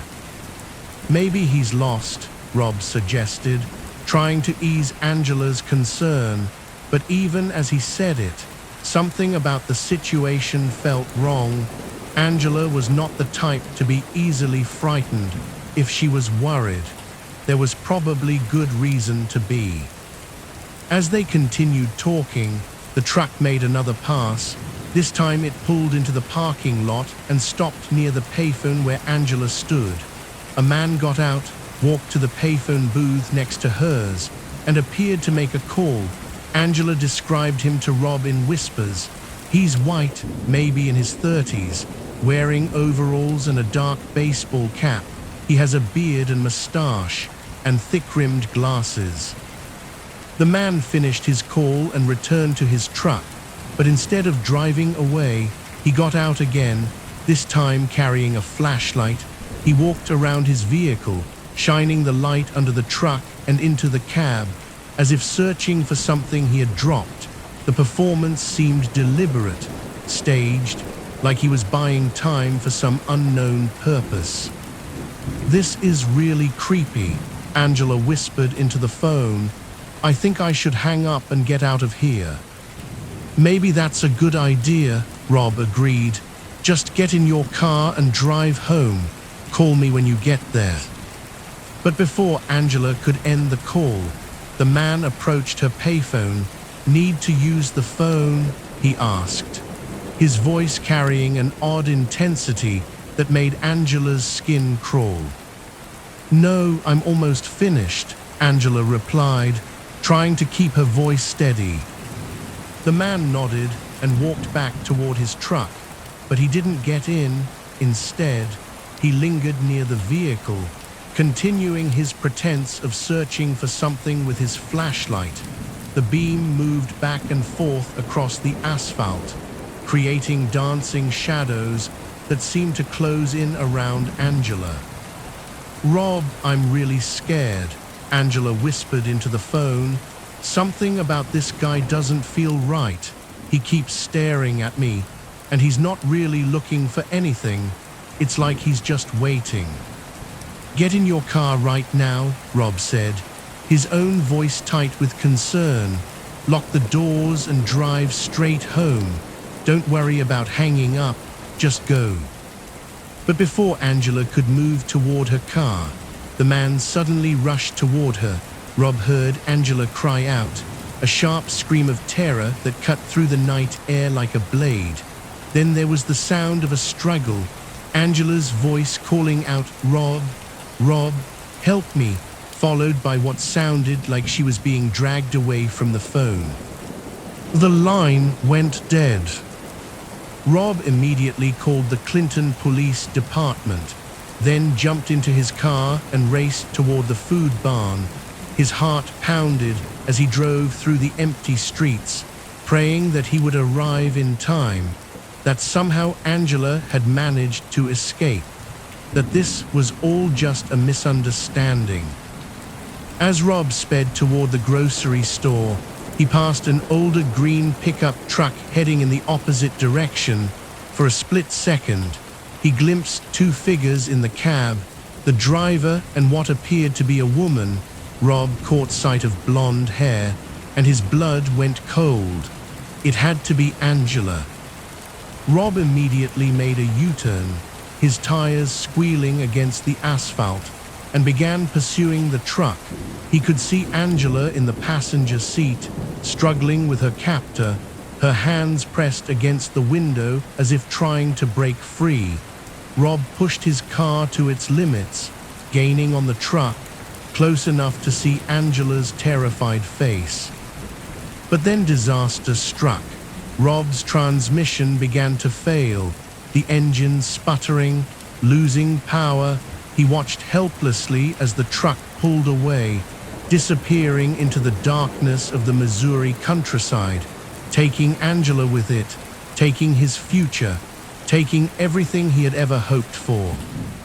When police arrived at the food barn, they found Angela's car still parked near the payphone, her purse inside, keys in the ignition, engine still running. It was as if she had simply vanished into thin air, leaving behind only the echo of her screams and the desperate words Rob had heard through the telephone line. The investigation that followed was extensive but frustrating. Police interviewed hundreds of people, searched vast areas of rural Missouri, followed up on tips that came from across the country.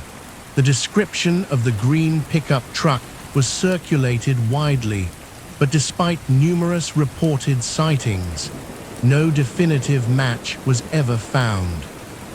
Investigators could find no clear motive for Angela's abduction.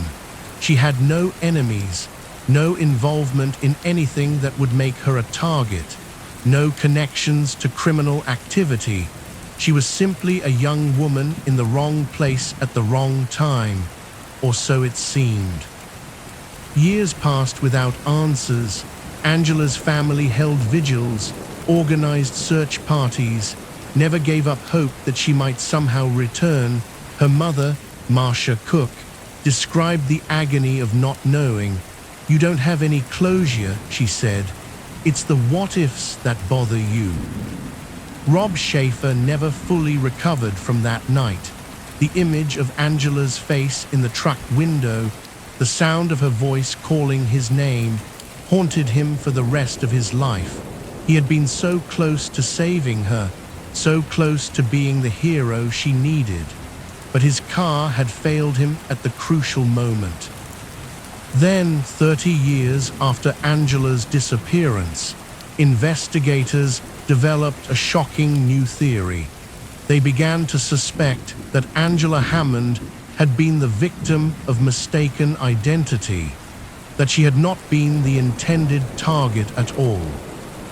The theory emerged from a careful review of the original case files.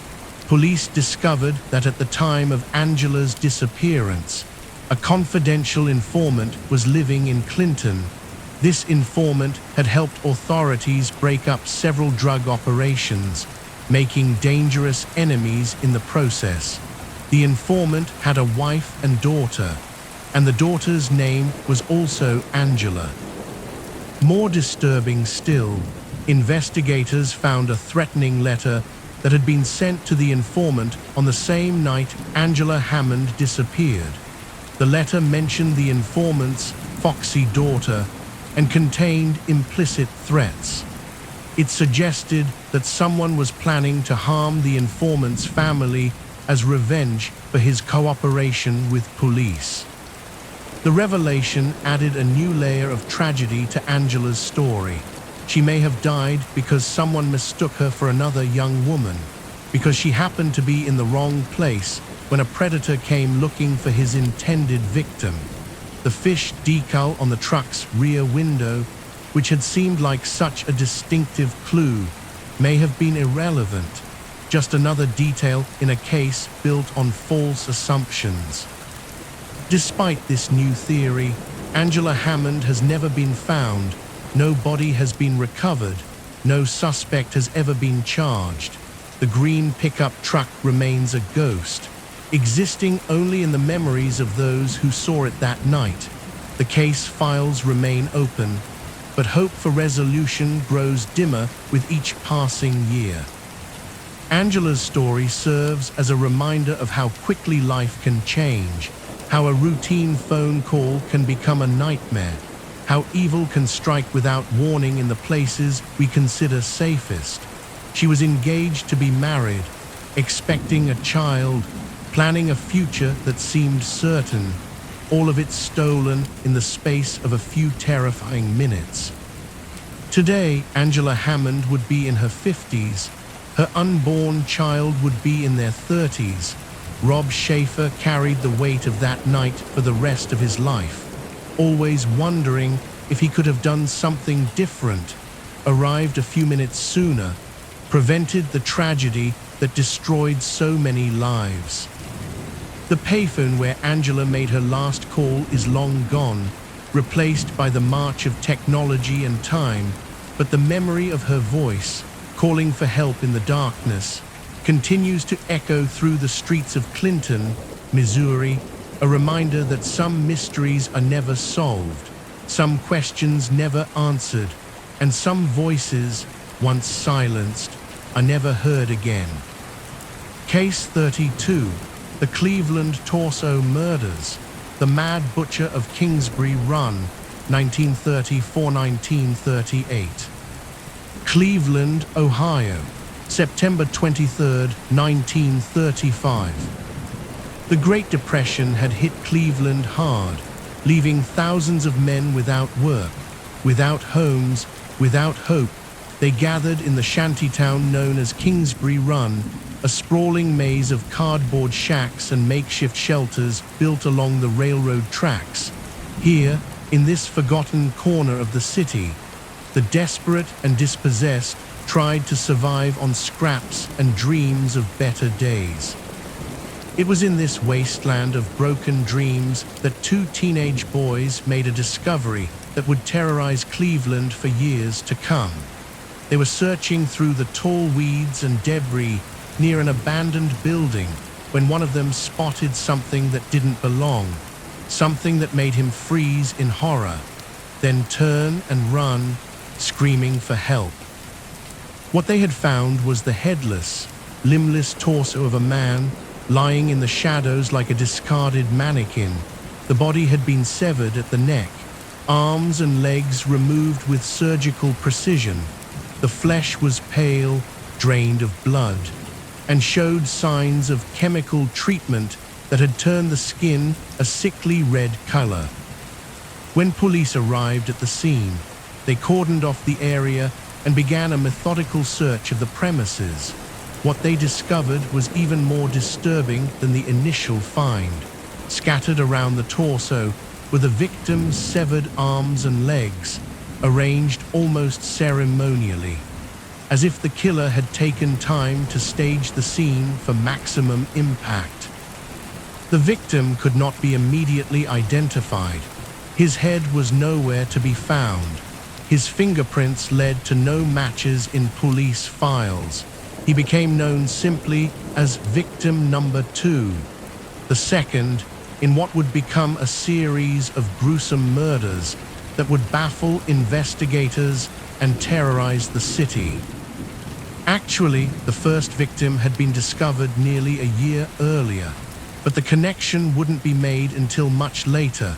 In September 1934, a young man walking along the shores of Lake Erie had found the lower torso of a woman, severed at the knees. The rest of her body never recovered. She had been dubbed the Lady of the Lake and filed away as an isolated incident. But now, with the discovery of the second victim, a pattern began to emerge. Cleveland was dealing with a serial killer unlike anything the city had ever seen. someone with the skill and tools to dismember human bodies with surgical precision, someone who took pleasure in the act of mutilation itself. The investigation was placed under the command of the Cleveland Police Department's best detectives, but they were fighting an enemy who seemed to operate by rules they couldn't understand. The killer left no witnesses, no clear motive, no connection between victims that investigators could identify. Each body was found in a different location. Each had been dismembered in the same methodical way. As autumn turned to winter, the murders continued. In January 1936, the remains of a woman were found near Orange Avenue, her head severed, her body showing signs of the same chemical treatment that had marked the earlier victims. 2 weeks later, another body was discovered. This time, a man whose torso had been found in a basket behind a local butcher shop. The killer seemed to be taunting the police, leaving bodies in increasingly public places, as if daring investigators to catch him. The press dubbed him the Mad Butcher of Kingsbury Run, and later, the Cleveland Torso Murderer. Headlines screamed about the city's inability to protect its citizens from this phantom predator.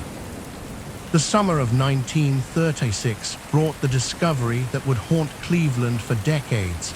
On July 22nd, railroad workers found the remains of a man near the East 55th Street rail yards.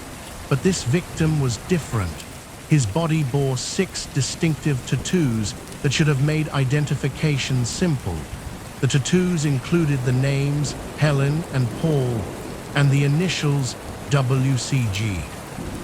Despite extensive publicity, including a plaster reconstruction of the man's head displayed at the Great Lakes Exposition, where over 100,000 people viewed it, the tattooed man was never identified.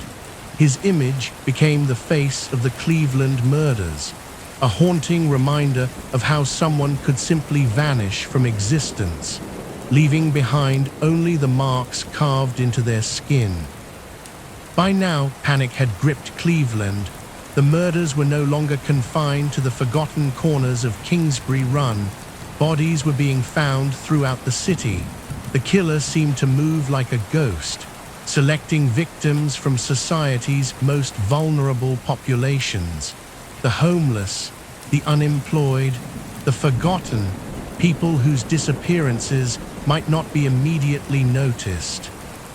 The investigation reached its highest profile when Elliot Ness, the famous lawman who had brought down Al Capone, was brought in as Cleveland's director of public safety. Ness threw all of his resources into catching the torso murderer, organizing raids on the shantytown, interviewing hundreds of suspects, pursuing every lead no matter how tenuous. But the killer proved as elusive to Ness as he had to everyone else. If anything, the increased police presence seemed to anger him. In August 1936, 2 more bodies were discovered, both showing signs of increasing violence, as if the killer was escalating his methods in response to the pressure. One of the most chilling aspects of the case was the killer's apparent medical knowledge. The dismemberments were performed with surgical skill, the cuts clean and precise, suggesting someone with anatomical training, perhaps a doctor, a veterinarian, a medical student, or someone who had learned these skills through darker means. The investigation focused on several suspects over the years. A drifter named Frank Dolezal was arrested and confessed to one of the murders, but his confession was later recanted, and he died in custody under suspicious circumstances. His death raised more questions than it answered, and investigators began to suspect that the real killer was still at large. Another suspect emerged when Dr. Francis Sweeney, a surgeon who had fallen into alcoholism and mental illness, came to the attention of investigators, Sweeney had the medical knowledge to perform the dismemberments, access to facilities where bodies could be processed, and a history of erratic behavior that had cost him his medical practice. Ness personally interrogated Sweeney for days, using lie detector tests and intense psychological pressure, but Sweeney never confessed, and shortly after his release, he committed himself to a mental institution. Intriguingly, the torso murders stopped shortly after Sweeney's institutionalization, suggesting that he may indeed have been the killer. But the case was never officially closed, and doubts remained about Sweeney's guilt. Some investigators believed the murders were the work of multiple killers. Others suspected that the real perpetrator had simply moved to another city, taking his gruesome methods with him. The final confirmed murder attributed to the Cleveland torso murderer occurred in August 1938. The victim was found near the lakefront, dismembered in the same methodical way as all the others. By this time, the city had implemented extensive safety measures, increased patrols in areas where transients gathered, and offered rewards for information leading to the killer's capture. In total, 13 victims were officially attributed to the Cleveland torso murderer, though some investigators believed the actual number was higher. Most of the victims were never identified. Their names, their stories, their connections to family and friends lost forever. They became statistics in police files, anonymous casualties of one man's twisted compulsions. The impact on Cleveland was profound and lasting. The murders had exposed the city's underbelly, the forgotten populations living on the margins of society. The investigation had consumed resources, destroyed careers, and left a permanent scar on the city's psyche. Even after the murders stopped, people remained afraid, looking over their shoulders, wondering if the killer might return. Decades later, the case remains officially unsolved. Modern investigators have used advanced forensic techniques to re-examine the evidence. DNA testing has been attempted on some remains, but the passage of time and the condition of the evidence have made conclusive results difficult to obtain. In recent years, the Cuyahoga County Medical Examiner's Office has partnered with the DNA Doe Project to try to identify some of the unknown victims. 2 bodies have been exhumed, including the famous tattooed man, in hopes that modern genetic genealogy techniques might finally give names to the nameless. The goal is not just to solve a historical mystery, but to restore dignity to the victims, to acknowledge that these were not just body parts scattered across a city, but human beings who had lives, dreams, people who loved them and mourned their loss. Dr. Thomas Gilson, the county medical examiner, explained it simply: "We don't know who they are, and I think there's something fundamental in human nature that you kind of want to know who the person was that died." The Cleveland torso murders represent one of the most brutal and mysterious crime sprees in American history. They demonstrated how a single individual, operating with methodical precision and surgical skill, could terrorize an entire city. The case shows how some killers can vanish into history, leaving behind only questions and nightmares. Today, Kingsbury Run has been transformed. The shantytown is gone, replaced by industrial development and urban renewal. The railroad tracks still run through the area, but the desperate men who once called it home have moved on or passed away. Yet the memory of what happened there remains, a reminder that evil can flourish in the forgotten corners of society, and that some mysteries resist solution despite our best efforts to understand them. The Cleveland torso murderer, whether he was Dr. Francis Sweeney or someone else entirely, took his secrets to the grave, but his victims, finally, may yet have their names restored, their stories told, their deaths given the dignity they were denied in life. Modern science offers hope that the nameless dead might finally find peace. Until then, they remain as they were found, silent witnesses to crimes that shocked a city and challenged our understanding of human evil. Their dismembered remains tell a story of methodical brutality, but their names, their lives, their connections to the world they left behind, remain lost in the darkness of history. Case 33, the Soham Murders, Holly Wells and Jessica Chapman, 2002. Soham, Cambridgeshire, England, August 4, 2002. It was a warm Sunday afternoon in the small English village of Soham, the kind of summer day that brings families together for barbecues and children outdoors to play. In the Wells family garden on Red House Gardens, 10-year-old Holly Wells was hosting a small barbecue with her parents. The atmosphere was cheerful and relaxed, filled with the sounds of laughter and conversation that mark the best of summer afternoons. At 11:45 in the morning, Holly's best friend Jessica Chapman had arrived, carrying a small gift she had bought during a recent family holiday to Menorca. It was a necklace engraved with the letter H, chosen specifically for Holly.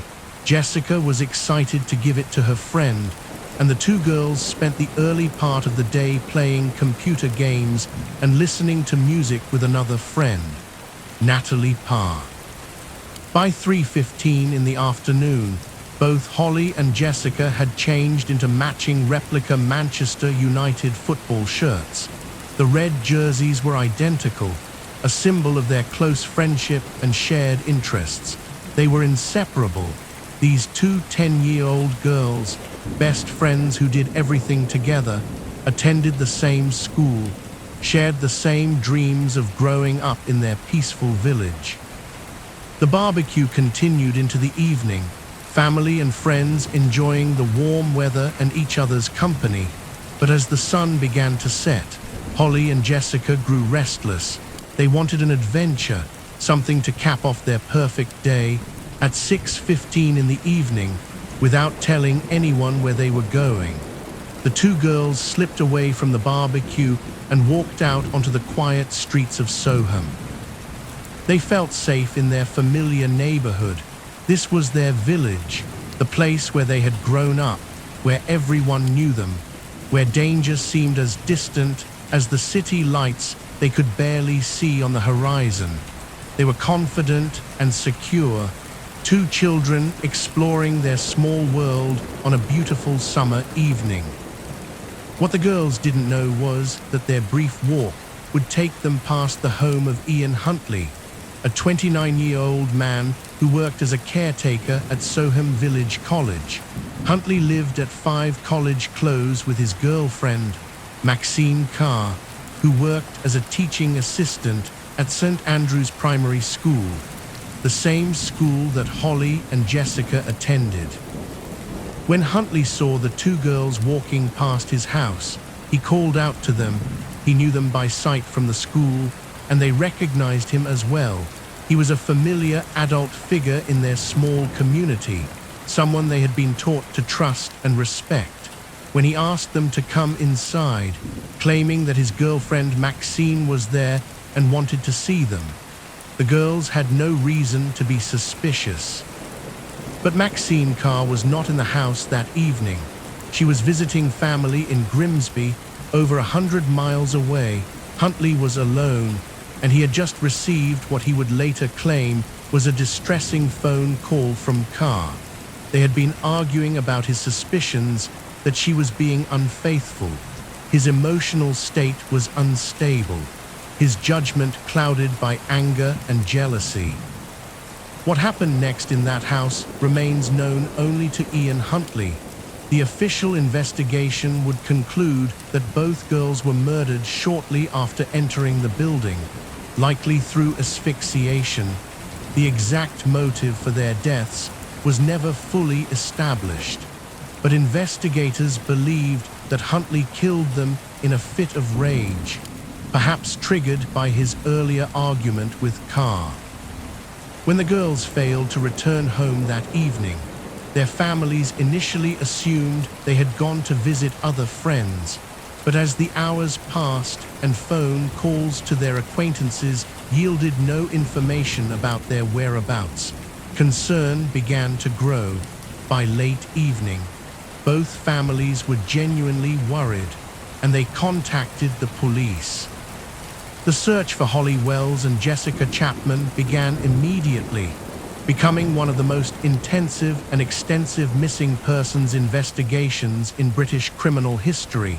Police officers, volunteers from the community, and specialized search teams combed through every inch of Soham and the surrounding countryside. They searched buildings, fields, ponds, woodlands, anywhere two young girls might have gone or been taken. The media attention was immediate and overwhelming. The story of two missing 10-year-old girls captured the nation's attention. Their faces appeared on every television screen, every newspaper front page. The iconic photograph of Holly and Jessica in their matching Manchester United shirts became one of the most recognizable images of the early 2000s. Meanwhile, Ian Huntley was playing a dangerous game. He inserted himself into the investigation, volunteering information, expressing concern for the missing girls, even giving interviews to journalists who came to Soham to cover the story. His performance was calculated and chilling, designed to deflect suspicion while feeding his need for attention and control. But Huntley's behavior during these interviews began to raise suspicions among experienced journalists and police officers. When asked about how the girls might react to a stranger, Huntley provided detailed responses that seemed oddly specific. He suggested that Holly would probably comply quietly with an abductor's demands, while Jessica would put up a fierce struggle. The level of detail in his responses struck observers as inappropriate for someone who barely knew the children. Reporter Brian Farmer, who interviewed Huntley and Carr at their home during the search, later said that Huntley's answers were so suspicious that he immediately contacted police with his concerns. Huntley had been agitated and emotional during the interview, and his detailed speculation about the girls' likely behavior seemed to come from knowledge rather than imagination. As the investigation intensified, forensic experts began examining potential crime scenes throughout the area. It was during this process that attention focused on Huntley's home and workplace. Searches of his house revealed microscopic evidence that would prove crucial to the case: fibers, hairs, and other trace evidence that linked the girls to locations where they should never have been. The breakthrough came when forensic specialists discovered that Huntley had thoroughly cleaned his house and car in the days following the girls' disappearance. But despite his efforts to destroy evidence, microscopic traces remained. Fibers from the girls' Manchester United shirts were found in his car, along with other physical evidence that placed them at his home. On August 17th, 13 days after Holly and Jessica had disappeared, their bodies were finally discovered. A farm worker found them in a drainage ditch near RAF Laken Heath in Suffolk, about 12 miles from Soham. The bodies were severely decomposed and partially skeletonized, making the discovery even more traumatic for the investigation team. The location where the bodies were found provided additional evidence against Huntley. The area was one he knew well from his previous employment, and cell phone records showed that his phone had been in the vicinity around the time the girls' bodies were likely dumped there. The forensic evidence was building into an overwhelming case against him. On August 24th, exactly 3 weeks after the girls had gone missing, Ian Huntley was arrested and charged with their murders. The arrest sent shockwaves through Soham and the wider public. This was not the random stranger that many had feared, but someone from within the community, someone who had been trusted with access to children. Maxine Carr was also arrested and charged with conspiracy to pervert the course of justice. The investigation revealed that she had provided Huntley with a false alibi, claiming to have been at home with him on the evening the girls disappeared, when phone records and witness testimony proved she was actually in Grimsby with her family. The trial began in November 2003, drawing massive media attention and public interest. The prosecution presented a methodical case built on forensic evidence, witness testimony, and Huntley's own contradictory statements. The scientific evidence was particularly compelling, demonstrating beyond reasonable doubt that Holly and Jessica had been in Huntley's house and car. During the trial, Huntley initially denied the murders, but eventually changed his plea to guilty on the conspiracy charge. He claimed that the girls had died accidentally in his home, suggesting that one had suffered a nosebleed and the other had accidentally drowned in his bathtub while he was trying to help. But the forensic evidence contradicted his story, and his explanation was rejected by the jury. On December 17, 2003, Ian Huntley was convicted of the murder of both Holly Wells and Jessica Chapman. He was sentenced to 2 terms of life imprisonment, with the High Court later imposing a minimum term of 40 years. At the time of sentencing, he was 30 years old, meaning he would not be eligible for parole until he was 70. Maxine Carr was convicted of conspiracy to pervert the course of justice and sentenced to 3.5 years in prison. The court found that while she had not been involved in the murders themselves, her false alibi had significantly hampered the investigation during its crucial early stages. The impact of the Soham murders extended far beyond the immediate tragedy. The case exposed serious failures in the vetting system for people working with children. It was revealed that Huntley had a history of allegations of sexual misconduct, but these had not been properly investigated or recorded, allowing him to obtain positions that gave him access to vulnerable young people. In response to these failures, the government introduced significant changes to child protection procedures.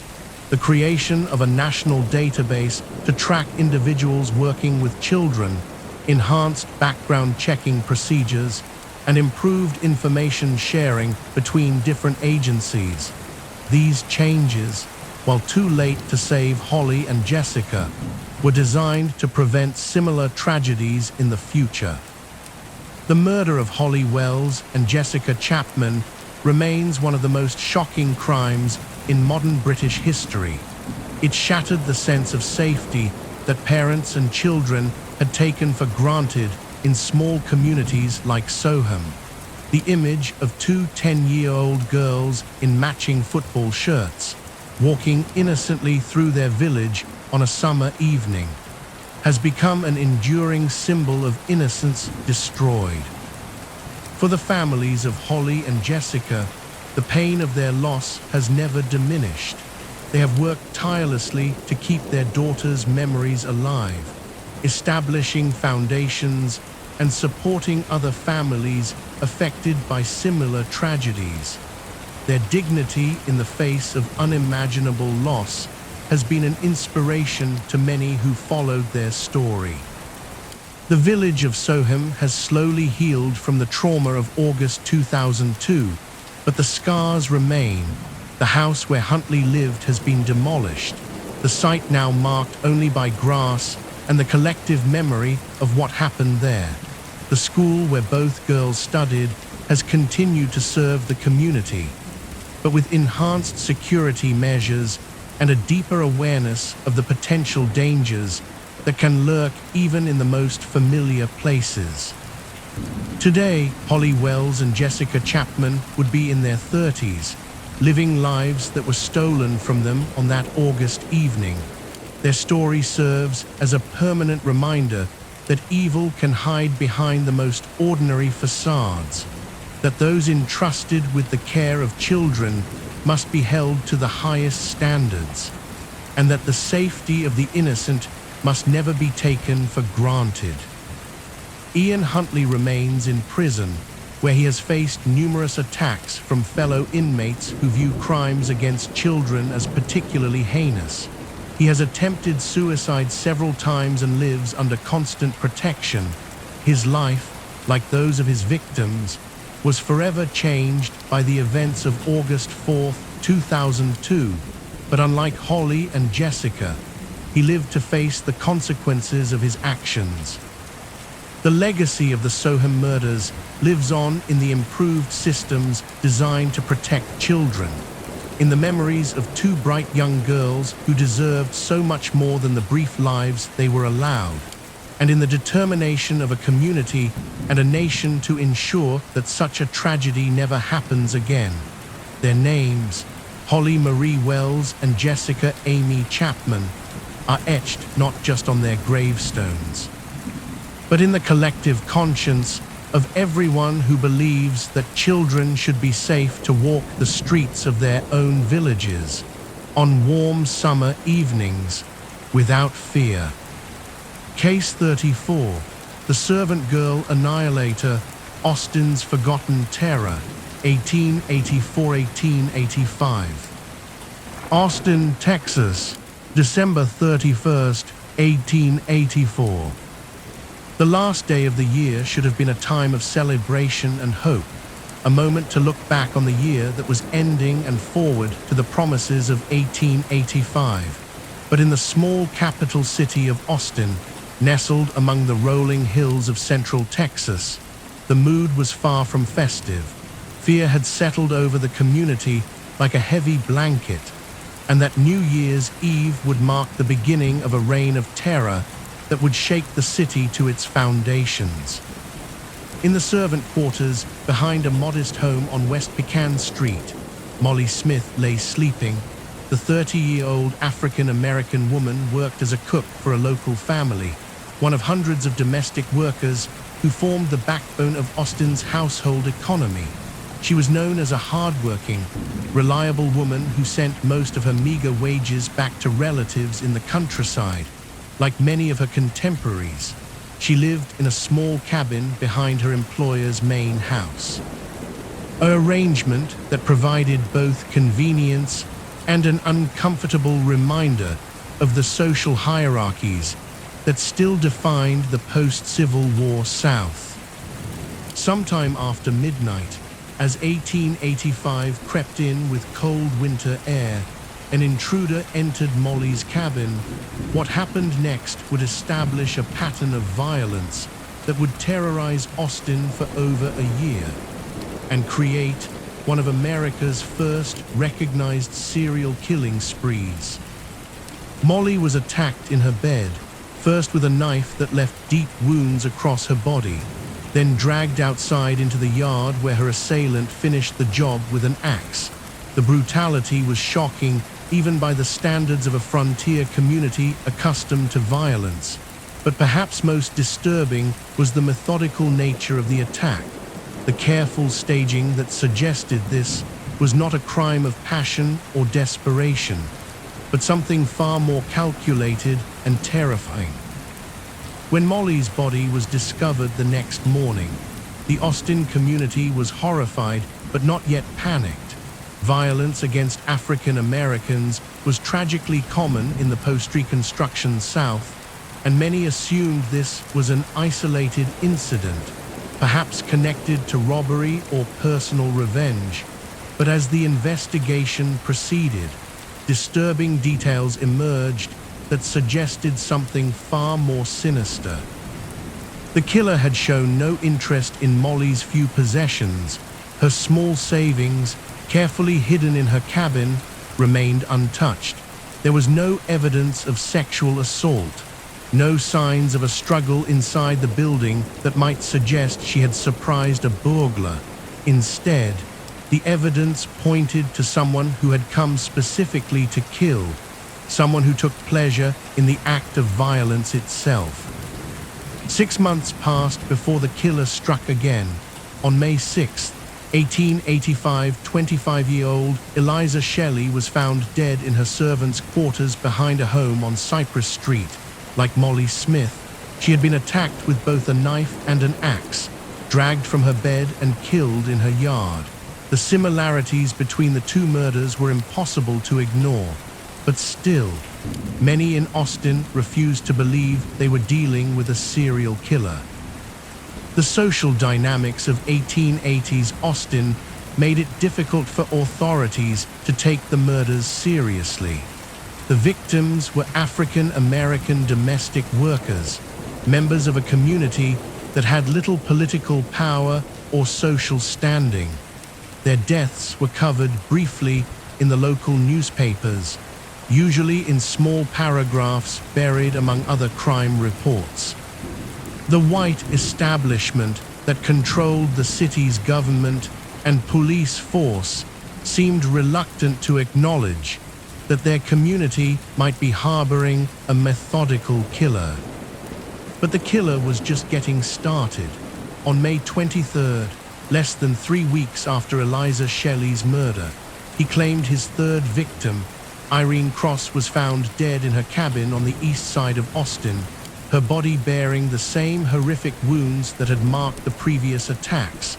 By now, word was spreading through the African American community that someone was hunting their women, but official response remained minimal. As summer turned to autumn, the pattern continued with terrifying regularity. Rebecca Ramey, a young domestic worker, was found murdered in August. Her 11-year-old daughter, Mary, was discovered nearby, severely injured but still alive. The child had witnessed the attack and tried to protect her mother, but the killer had struck her down as well, leaving her for dead. Mary survived. But the trauma had damaged her so severely that she could provide no coherent description of her mother's killer. The fact that the killer was willing to attack a child marked a new level of brutality that finally began to galvanize official attention. The Austin Police Department, such as it was in the 1880s, began to take the murders more seriously. Additional patrols were organized in the areas where domestic workers lived, and rewards were offered for information leading to the killer's capture. But the killer seemed to anticipate every move the authorities made. He varied his methods slightly with each attack, sometimes using different weapons, sometimes changing the time of day when he struck. The only constants were the extreme violence, the apparent lack of sexual motive, and the killer's preference for African American domestic workers who lived alone in isolated servant quarters. By winter, the death toll had reached 6, and panic was beginning to spread beyond the African American community. White families who employed domestic help began to worry about the safety of their employees, not just out of humanitarian concern, but because they feared the killer might eventually turn his attention to their own households. Some families moved their servants into the main houses, while others hired additional security. Then, in December 1885, the killer's pattern changed dramatically. For the first time, he struck at members of Austin's white community. Sue Hancock, the wife of a city official, was found murdered in her own home, her body bearing the same axe wounds that had characterized the previous attacks. 2 days later, Eula Phillips, another white woman, was killed in similar fashion. The response was immediate and overwhelming. The murders that had been largely ignored when they targeted African American women suddenly became the city's top priority when white women were killed. Additional police were brought in from neighboring counties. Martial law was considered, and panic spread through Austin's white community like wildfire. The killer's willingness to cross racial lines suggested either an escalation in his compulsions or a calculated decision to increase the terror he was spreading. Some investigators theorized that he had always intended to target white victims, but had begun with African American women because he knew their murders would receive less attention, allowing him to perfect his methods before moving to higher-profile targets. As 1886 dawned, Austin had become a city under siege. Women of all races were afraid to go out after dark. Many families had armed themselves, and vigilante groups patrolled neighborhoods with increasing frequency. The local newspapers, which had barely mentioned the earlier murders, now ran daily updates on the investigation and published detailed advice on home security. The investigation itself was hampered by the limited forensic techniques available in the 1880s. There were no fingerprints, no DNA analysis, no scientific methods for connecting evidence to suspects. Investigators relied primarily on witness accounts, most of which were contradictory, and the physical evidence found at crime scenes, which told them about the killer's methods but little about his identity. Several suspects were arrested and questioned, including drifters, disgruntled former employees, and men with histories of violence against women, but none could be definitively connected to the murders, and the killer remained at large, growing bolder with each successful attack. The investigation was further complicated by racial tensions that made cooperation between different communities difficult. Then, as suddenly as they had begun, the murders stopped. The last confirmed attack, attributed to the servant girl annihilator, occurred in December 1885. After that, Austin gradually returned to normal, though the fear and suspicion generated by the killing spree would linger for years. Various theories emerged about why the murders ended. Some believed the killer had died or moved away from Austin. Others suggested he had been caught for another crime and imprisoned without being connected to the serial murders. A few investigators theorized that he had simply become satisfied with the terror he had created and decided to stop before he was caught. Modern criminologists who have studied the case believe the servant girl annihilator killed at least 8 people, though some estimates place the number as high as 12. The discrepancy reflects the limited record-keeping of the era and the fact that some murders of African American victims may not have been properly investigated or documented. The case is significant not just for its brutality, but for its place in the history of serial killing in America. The servant girl annihilator was operating nearly 2 decades before Jack the Ripper terrorized London, making him potentially one of the first recognized serial killers in American history. His methodical approach, his apparent lack of sexual motive, and his ability to evade capture for over a year established patterns that would be seen in many later cases. The social dynamics revealed by the investigation also provide insight into the racial tensions and inequalities of post-Reconstruction Texas.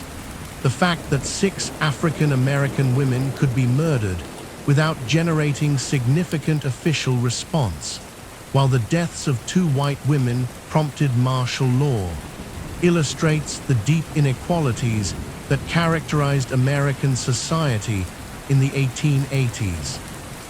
Today, Austin has grown from the small frontier capital where these murders occurred into a major metropolitan area.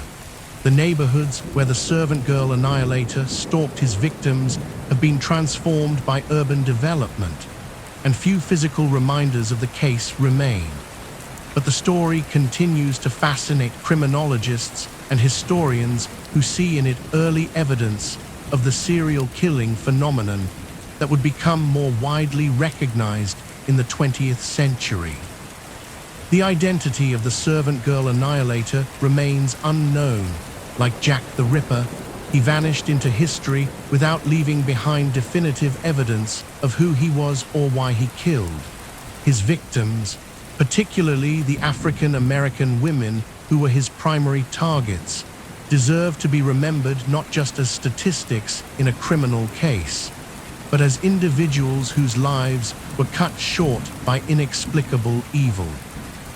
The case serves as a reminder that serial killing is not a modern phenomenon, and that the factors that create such predators, psychological damage, social isolation, access to vulnerable victims, have existed throughout human history.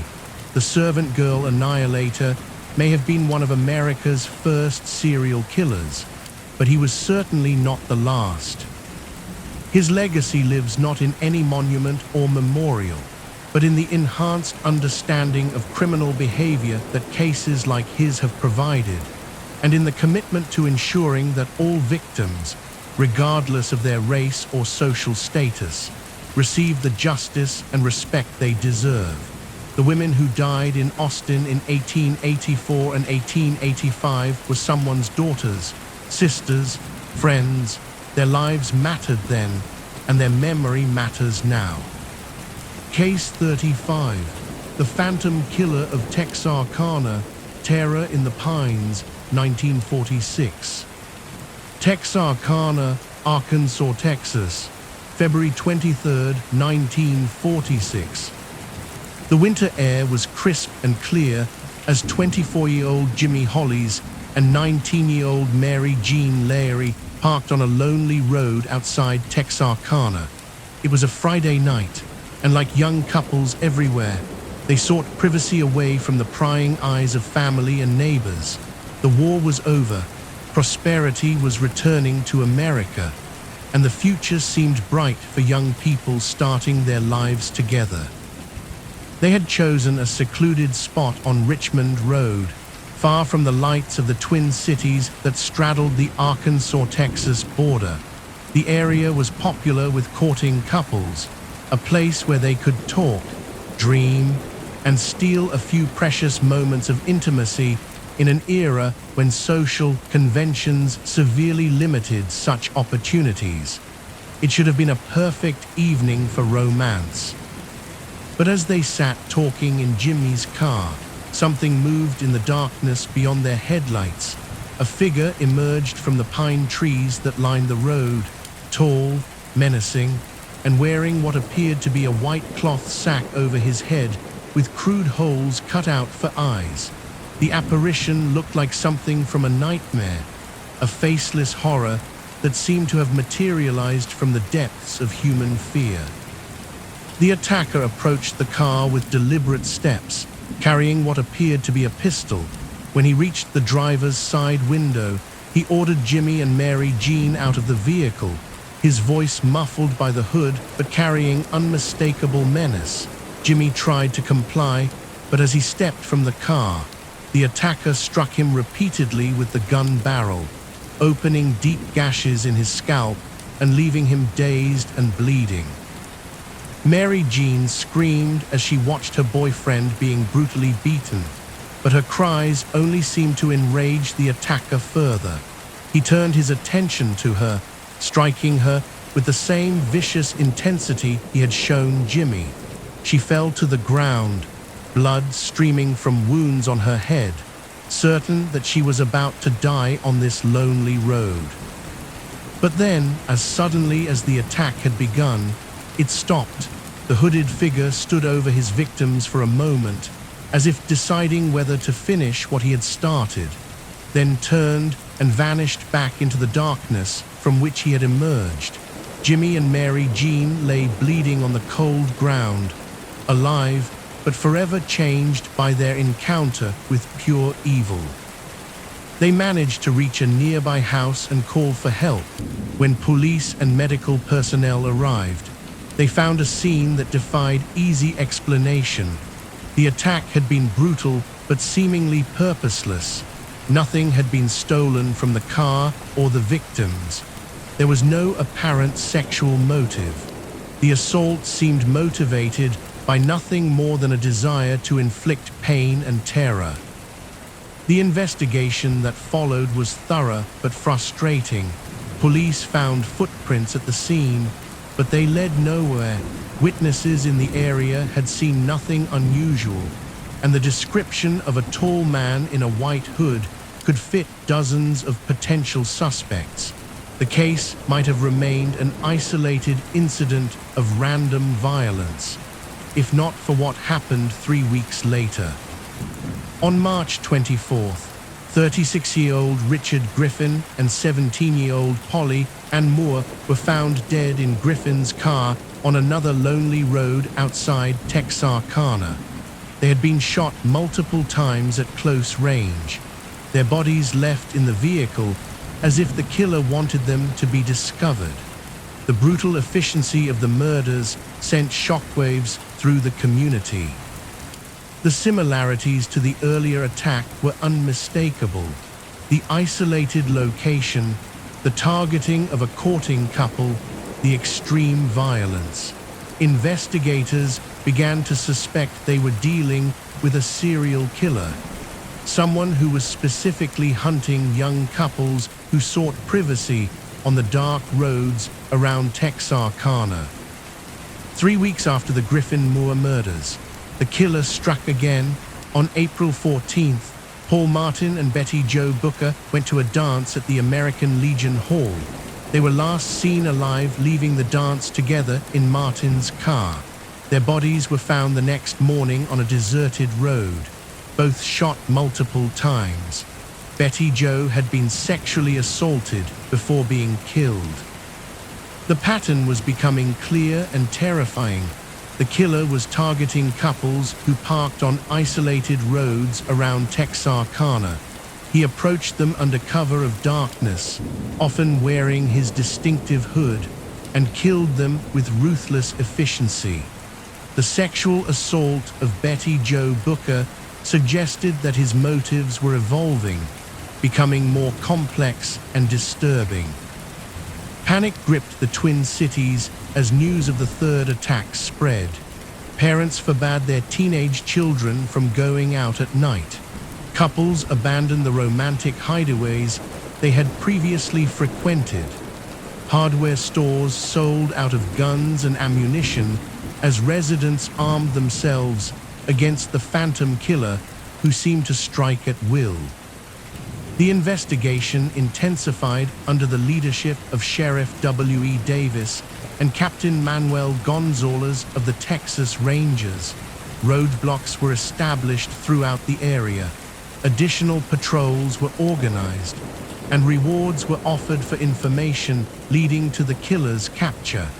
But the Phantom remained elusive, always seeming to stay one step ahead of law enforcement. The killer's final confirmed attack occurred on May 3rd, but this time he changed his pattern in a way that would provide investigators with their first real leads. Instead of targeting a couple on a lonely road, he broke into the farmhouse of Virgil and Katie Starks, an older married couple who lived several miles from town. Virgil Starks was sitting in his living room, reading the newspaper after dinner, when bullets began crashing through the window. The killer had positioned himself outside the house and was firing repeatedly into the lighted room. Starks was struck multiple times and died almost instantly. His wife Katie wounded, but still able to move. As Katie Starks crawled toward the telephone to call for help, the killer entered the house through the back door. She managed to escape through a bedroom window and run to a neighbor's house, but not before catching a glimpse of her attacker. He was tall, wore dark clothing, and moved with the confident stride of someone who felt completely in control. The attack on the Starks farm marked both an escalation and a mistake for the Phantom Killer. By entering a house and allowing a victim to escape, he had provided investigators with their first eyewitness account and physical evidence from an indoor crime scene. Police found footprints, fingerprints, and other traces that had been preserved by the controlled environment. But despite this new evidence, the killer remained elusive. Hundreds of suspects were questioned, including drifters, ex-convicts, and local men with histories of violence. Several confessions were obtained, but all proved to be false. The real Phantom Killer had vanished as mysteriously as he had appeared. Then, as suddenly as the terror had begun, it ended after the Starks attack. No more murders were attributed to the Phantom Killer. Weeks passed, then months, without another incident. Gradually, life in Texarkana began to return to normal, though the fear and suspicion generated by the killing spree would linger for years. Various theories emerged about why the murders stopped. Some investigators believed the killer had been frightened by the intense police attention following the Starks attack. Others suggested he might have been killed in an accident or arrested for another crime. A few theorized that he had simply moved to another area and continued killing under a different identity. The most persistent suspect in the case was Yoel Swinney, a career criminal with a history of burglary and assault. Swinney's wife, Peggy, told police that her husband had confessed to the murders during a domestic argument, but she later recanted her statement, and physical evidence linking Swinney to the crimes was insufficient for prosecution. Modern investigators have used advanced forensic techniques to re-examine evidence from the Phantom Killer case, but the passage of time and the limited preservation methods available in 1946 have made definitive conclusions difficult. DNA testing has been attempted on some physical evidence, but results have been inconclusive. The case has inspired numerous books, films, and documentaries, most notably the 1976 movie, The Town That Dreaded Sundown, which dramatized the murders and helped cement the Phantom Killer's place in American folklore. The film's portrayal of the hooded killer has become an iconic image of American horror, influencing countless later depictions of masked murderers. The true identity of the Phantom Killer remains one of America's most enduring unsolved mysteries. Over 75 years have passed since the murders, and anyone who was an adult at the time would now be deceased. The killer took his secrets to the grave, leaving behind only questions and the haunting image of a hooded figure emerging from the darkness. The case is significant for several reasons beyond its unsolved status. It was one of the first serial killing sprees to receive extensive media coverage, helping to establish the template for how such cases would be reported in the future. The Phantom Killer's use of a distinctive hood also prefigured the masked killers who would become staples of horror fiction and film. More importantly, the case illustrates how a single individual can terrorize an entire community and change the behavior of thousands of people. For months, the Phantom Killer controlled life in Texarkana, determining when and where people felt safe to venture out. His reign of terror demonstrated the psychological power that serial killers can wield, even when their actual number of victims is relatively small. The victims of the Phantom Killer deserve to be remembered as more than just entries in a criminal case file. Jimmy Hollis and Mary Jean Larey survived their encounter, but were forever marked by the trauma. Richard Griffin and Polly Ann Moore were young people with their whole lives ahead of them. Paul Martin and Betty Jo Booker were teenagers who died just as they were beginning to explore adult relationships. Virgil and Katie Starks were settled into their later years when violence invaded their peaceful home. Today, Texarkana has grown and changed dramatically since 1946. The lonely roads where the Phantom Killer stalked his victims are now lined with suburban developments. The pine forests that provided cover for his approach have been cleared for shopping centers and housing developments. But the memory of those terrifying months remains part of the city's collective consciousness.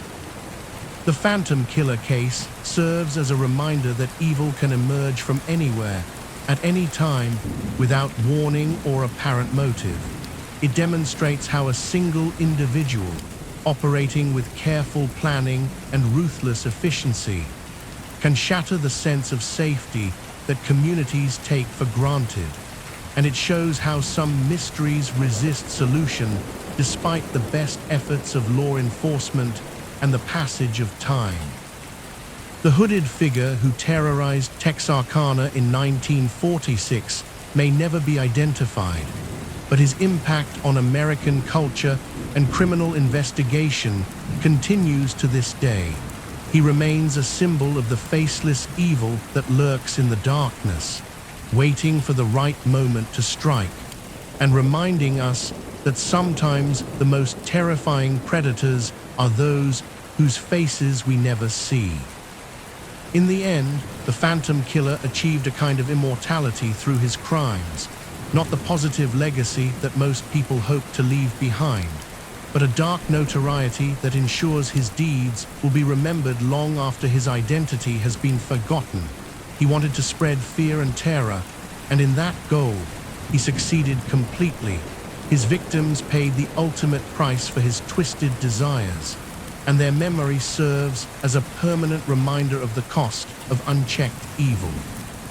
The pine trees around Texarkana still whisper in the wind, and on dark nights, when the moon is hidden behind clouds, locals sometimes remember the Phantom Killer and wonder if somewhere, in some other community, another hooded figure might be emerging from the darkness, ready to continue the reign of terror that began so many years ago in the piney woods of East Texas. As the shadows lengthen and the night deepens, remember that these stories are more than mere whispers from the past. They are echoes of lives disrupted, mysteries unsolved, and the darkness that still lingers in the hidden corners of our world. Thank you for joining me on this journey through the chilling and the unexplained. If any of these tales left you pondering, unsettled, or simply eager to learn more, share your thoughts and stories in the comments below. Until next time, may your nights be peaceful, your dreams untroubled, and your curiosity ever awake. Good night and stay safe.